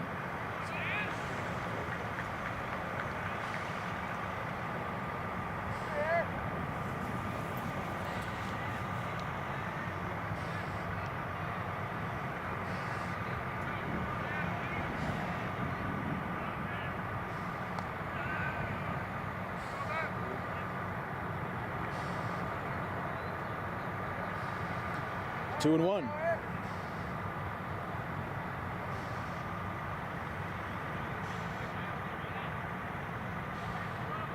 Two balls, one strike.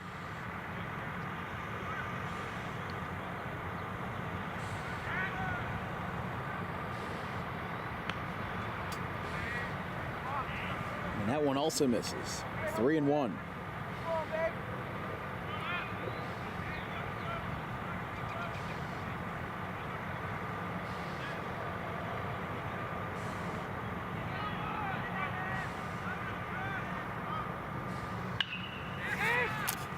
Fly ball out to left. That is a fair ball. It gets down. It's going to be a base hit for Napoli.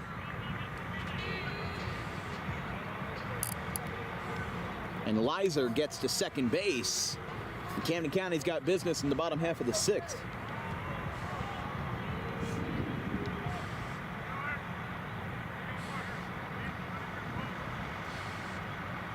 Napoli with his second single of the day. Christian Caminotti now, a pop-up, a fielder's choice, an error, and a walk in his at-bat so far for Camden County. Here's the pitch. Misses high.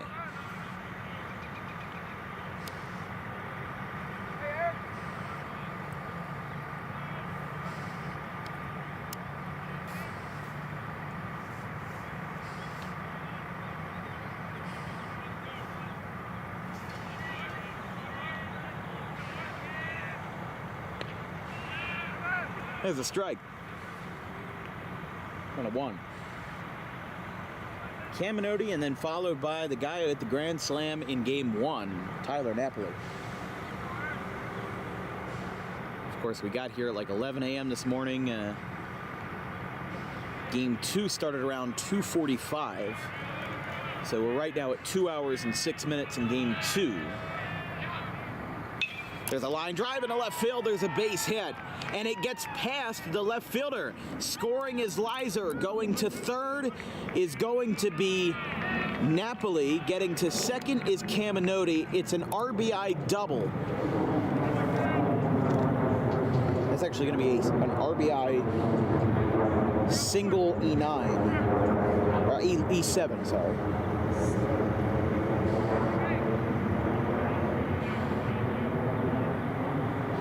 And it's 13-6 in the sixth.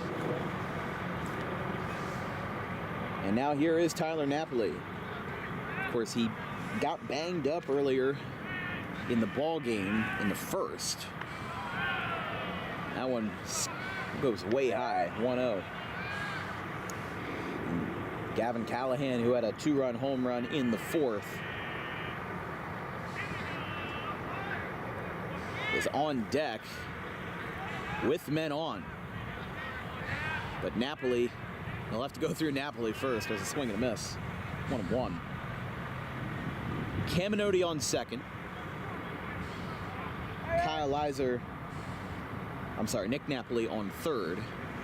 So we're now fully into the top of the order, but Napoli in the third spot. Looking to capitalize in the same way he did game one. Nice frame, but misses outside. 2-1.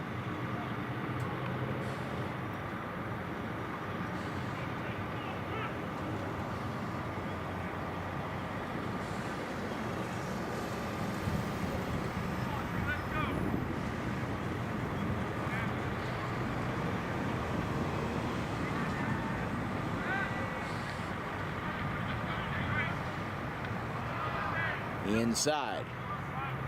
3-1.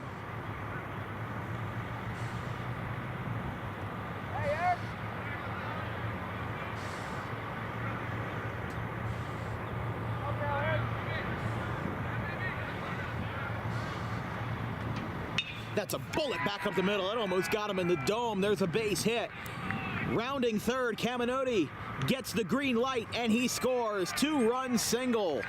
Tyler Napoli, 13-8.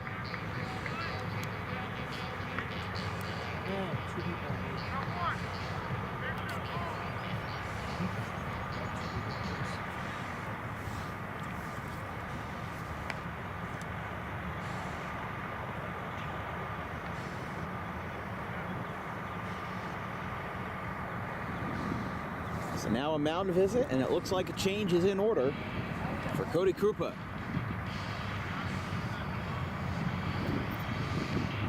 Might also just be a mound visit, but as we said, Blessy is warming up in the bullpen for Camden County.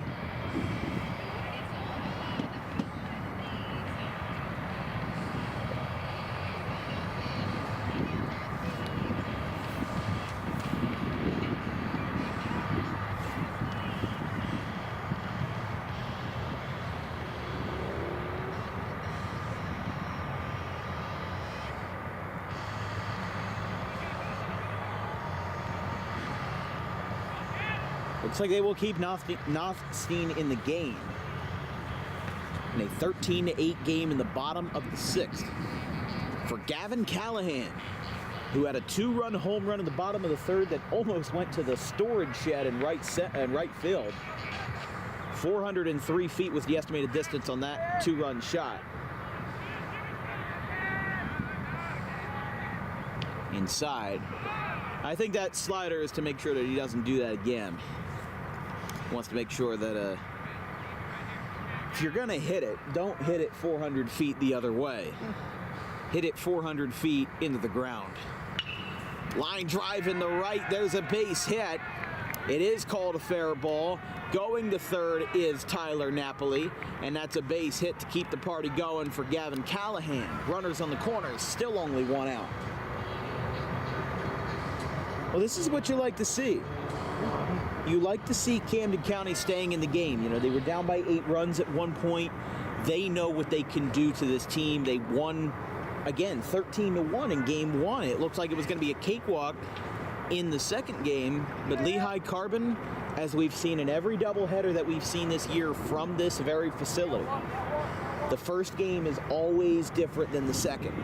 You know, maybe the result will be the same at the end, but usually the first game's pitcher is a lot different and has a lot different characteristics. And so on the wild pitch, another run came in. It is 13-9.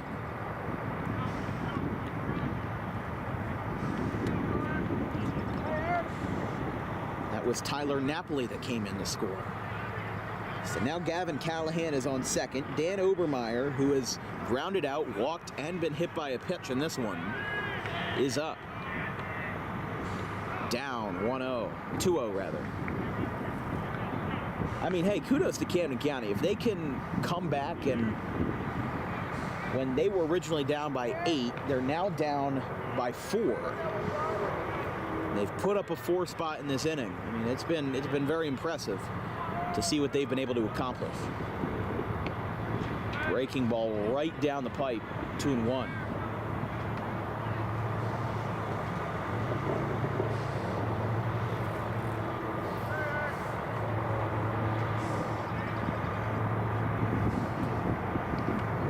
Two balls, 1 strike.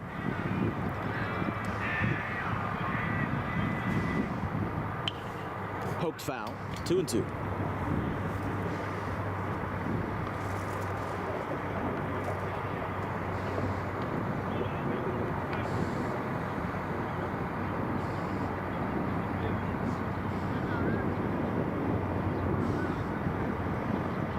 Looks like the rain is almost done here.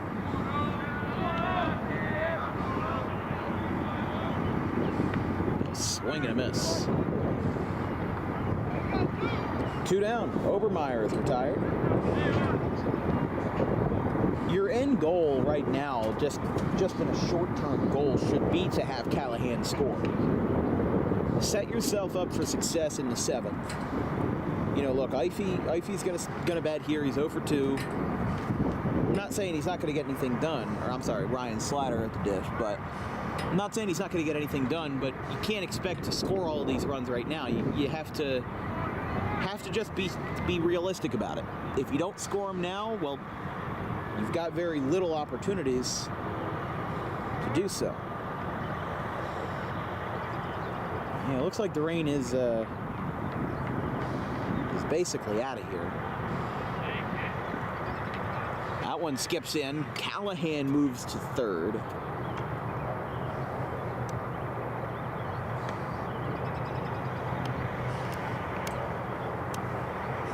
So now Ethan Arter at the dish.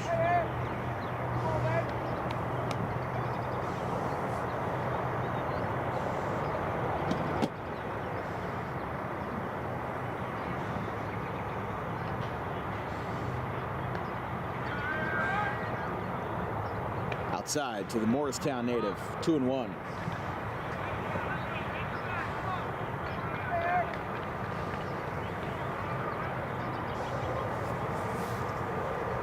If Callahan scores, it will be 13-10. Of course, it hasn't been long since we had a game with double-digit runs, and that's going to do it right there. Ethan Arter gets it down. It's into the right field corner, picked up by Behrens. Going to second is Ethan Arter, and that's an RBI double, 13-10. Just on Sunday with Northampton and Salem Community College, game one of their doubleheader was 11-10 in favor of Salem.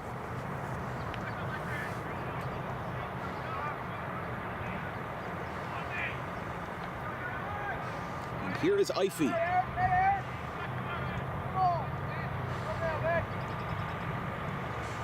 Eric Nothstein trying to just calm the jitters a little bit and try to stop this rally and plug the hole as soon as you can. You just can't, you just have to stop the bleeding now, because Camden County is going to have a vengeance in the 7th, and you never know how many runs they're going to end up putting up in that frame. Now, Lehigh Carbon does have an arm warming up in the pen. They just have their hoodie on, so we can't see their jersey number yet. But we presume that might be the guy for the 7th. Probably not Nothstein. That's my guess, though. Outside. 1-2. 2 outs.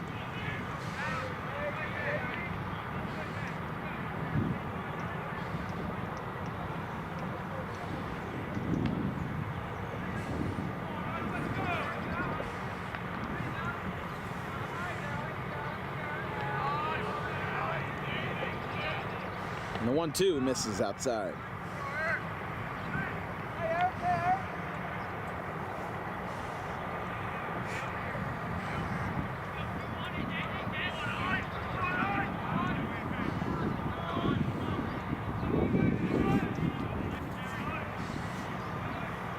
Two balls, 2 strikes. Runner on second, that being Arter for Camden County. There's a ground ball that goes out to short, picked up, throw across by Schiffling, and the inning is over. Camden County puts up 5 runs. They're not done yet. Lehigh Carbon is going to look for a response in the 7th, 13-10.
New pitcher in the top of the 7th for Camden County College. This is 6-6.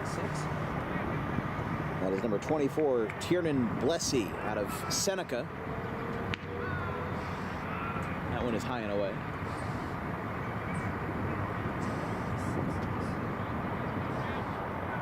One appearance, one start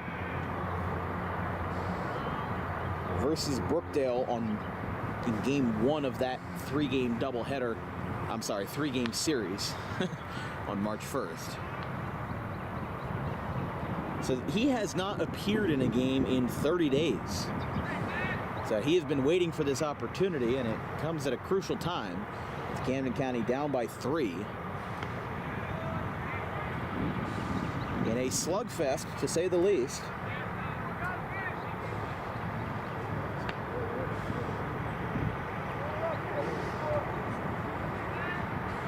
A 2.33 whip. There's a strike right down the pipe, 3-1.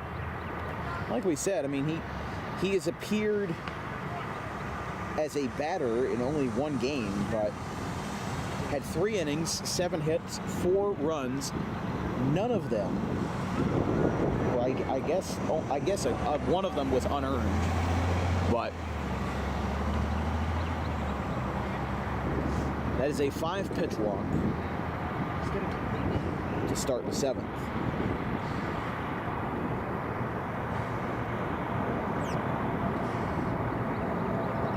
And it comes at the hands of Barons. That one is way up and in.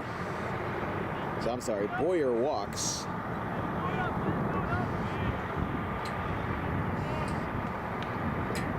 And here's Connor Harold. Harold has reached base 3 of his 4 times at the dish. Flew out to left. He has 2 walks and a double to his name in this one. 2 balls, no strikes.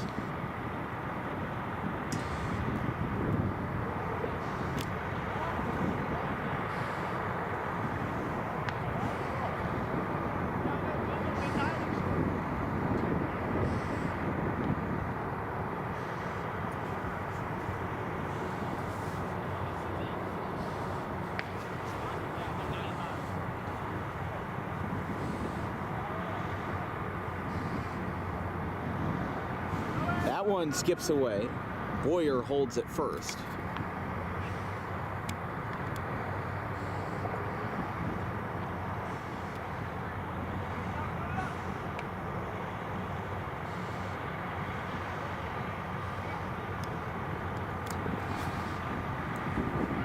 I think the thing is for Blessy, though, he's already in a lot of trouble.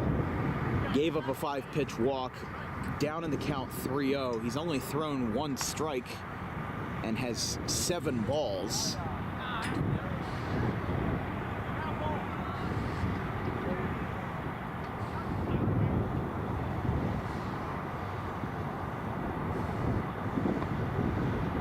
Make that his 8th ball, and that's back-to-back walks. Warming up in the pen is Cherry Hill West's Jack Dugan. John Scanzano is coming out, and we are going to have a quick flip. Just 2 batters faced. Both of them were free passes, including Harold's 3rd of the game. Jack Dugan, Cherry Hill West's own, is coming in for the Cougars in the top half of the 7th. Lehigh Carbon trying to formulate some runs. It's 13-10 in favor of the visitors. We'll be right back.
that building. We keep painting it. Why do they keep changing the color?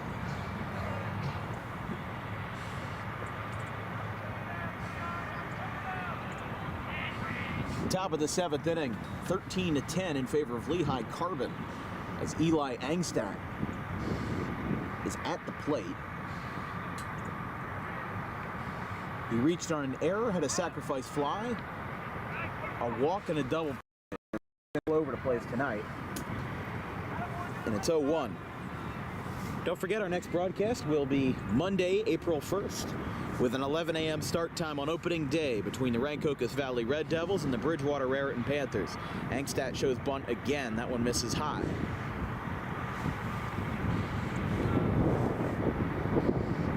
One and one. So after 2 straight walks from Tiernan Blessy, they took him out, and now they're going to try to, again, patch up those wounds with a bunt back to the mound. Throw to first. Got him. Moves both runners, but there is one down.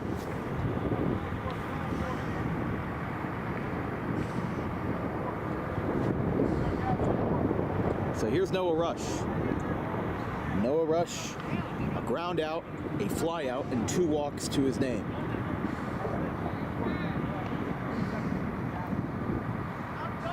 So 1 out as Jack Dugan already making an impact with Ethan Kaufman on deck. In the 7th, it'll be Leiser, Berger, and Napoli.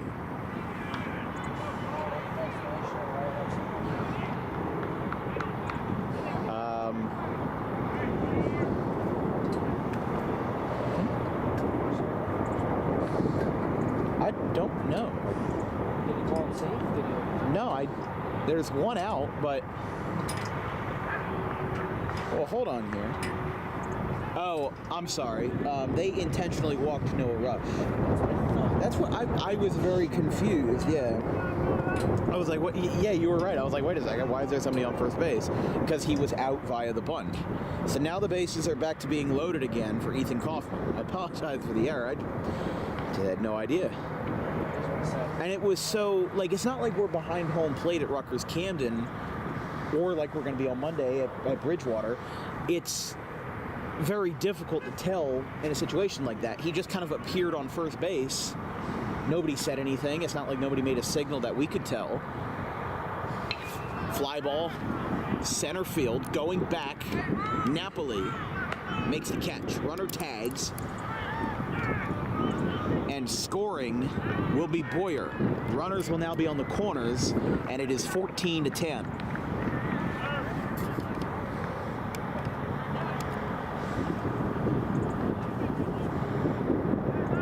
So a sacrifice fly by Ethan Kaufman brings up Shiflett. Shiflett at a fielder's choice, a single, a 2-run double, and a walk to his name tonight. I mean, pretty much everybody in the Lehigh Carbon order has been incredibly productive. And there they go again, another defensive indifference play with Rush now getting down to second base.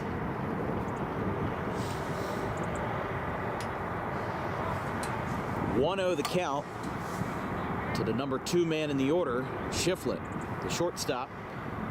Again, has appeared on base a couple of times tonight. One trails inside from Dugan, just got away from him. It's 2-0. I mean, you know, like, they're going to have the bottom of the order up in the 7th. It really depends on who Lehigh Carbon throws out there. You've got a 4-run lead. It's not a safe situation, but you got to have somebody ready in case it does become a safe situation, and you've got to have a couple lockdown outs and a couple shutdown opportunities to put the game away. If Lehigh Carbon wins game 2, they'll improve to 6-8. Camden County would fall to 8-9 on the campaign.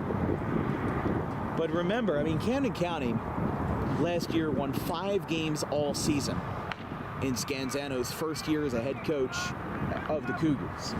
He went 5-20.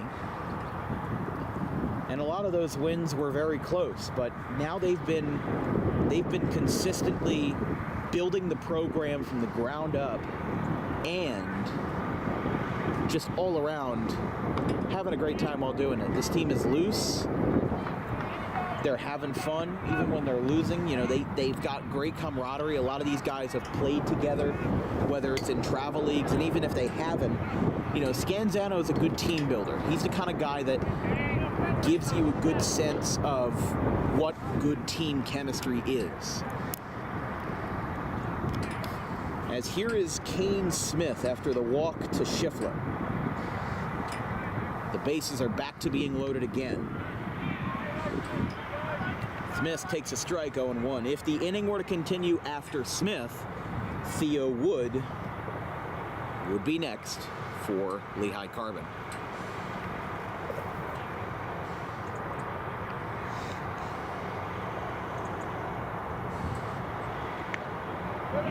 Another strike, another good frame.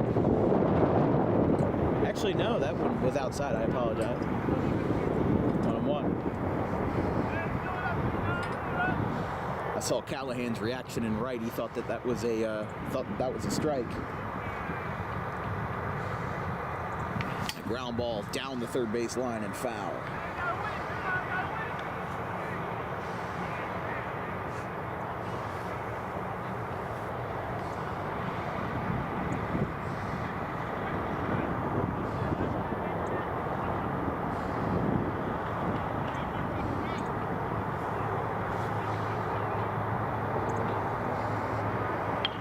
Fly ball right field line.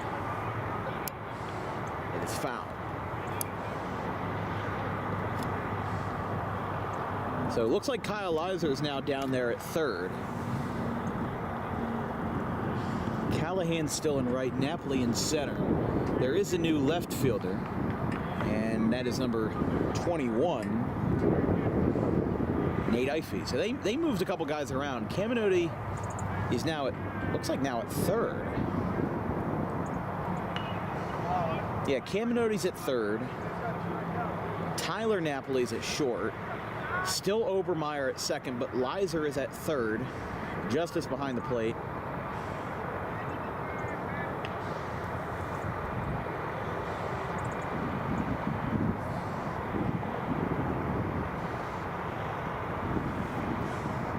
And a 1-2 count with 2 down. Bases loaded. Dugan delivers. Curveball high. 2-2. The last pitch is always the most difficult one to lock down, and in a 4-run game, you know, you can't look at it like it's 14-10. You got to look at it like it's 4-0. You get a couple of runs on, or a couple of runners on, string together a couple of hits. You don't need to swing for the fences. They've done that earlier. If there's a swing and a miss, he doesn't know where the ball is, but no, they will call him out, and the side is retired. I was going to say, that was a bit of a funky play. He doesn't have to. Yeah, I was going to say, with the bases loaded, there was no need for him to throw to first, so they just called him out because there was no need for it. If first base was unoccupied, then that would be a different story. We've got another frame to play in this doubleheader. Lehigh Carbon has a chance to shut it down right here, 14-10 Cougars.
Bottom of the 7th.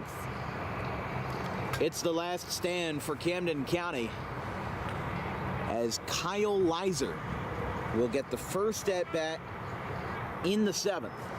Lehigh Carbon leads 14-10. They got an insurance run on a sacrifice fly by Ethan Kaufman in the top half of the inning.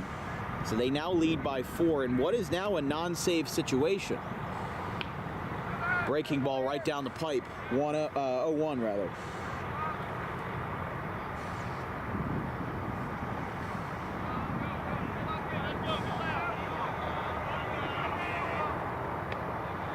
Strike 2.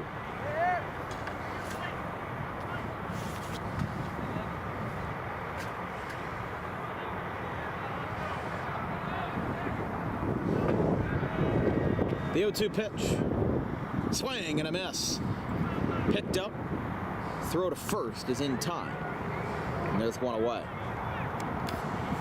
That's obviously a big, poking a big hole in your sails.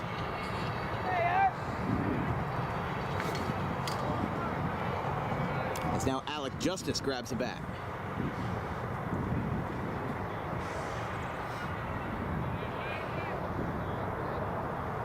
Oh for 1. Good pitch that paints the outside corner. 0-1. This would be the end of the order for Camden County. Nick Napoli would bring us back to the top. But Nostine is getting some good pitches in there. He's getting some good looks. He's just gotta avoid any base runners here for Lehigh Carbon, because we've seen innings unravel very quickly in these two games. As soon as you walk one guy or as soon as you allow one base hit, that gives the other team the spark that they need to put up a 4 spot or to put up a 5 spot. It's not easy. The 1-2.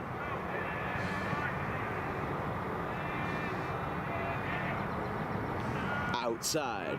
2-2. Our next Camden County College broadcast will be Friday, April 12th.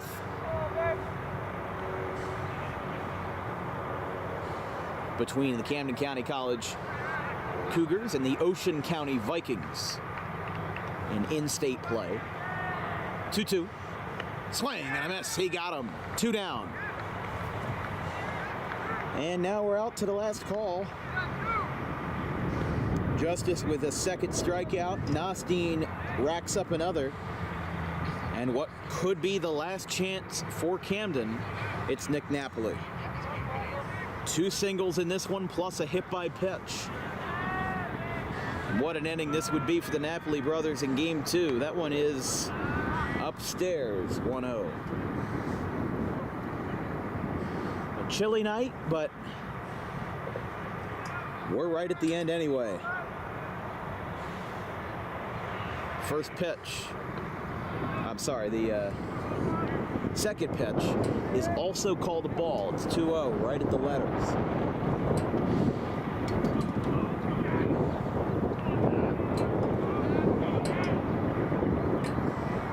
Two balls, no strikes.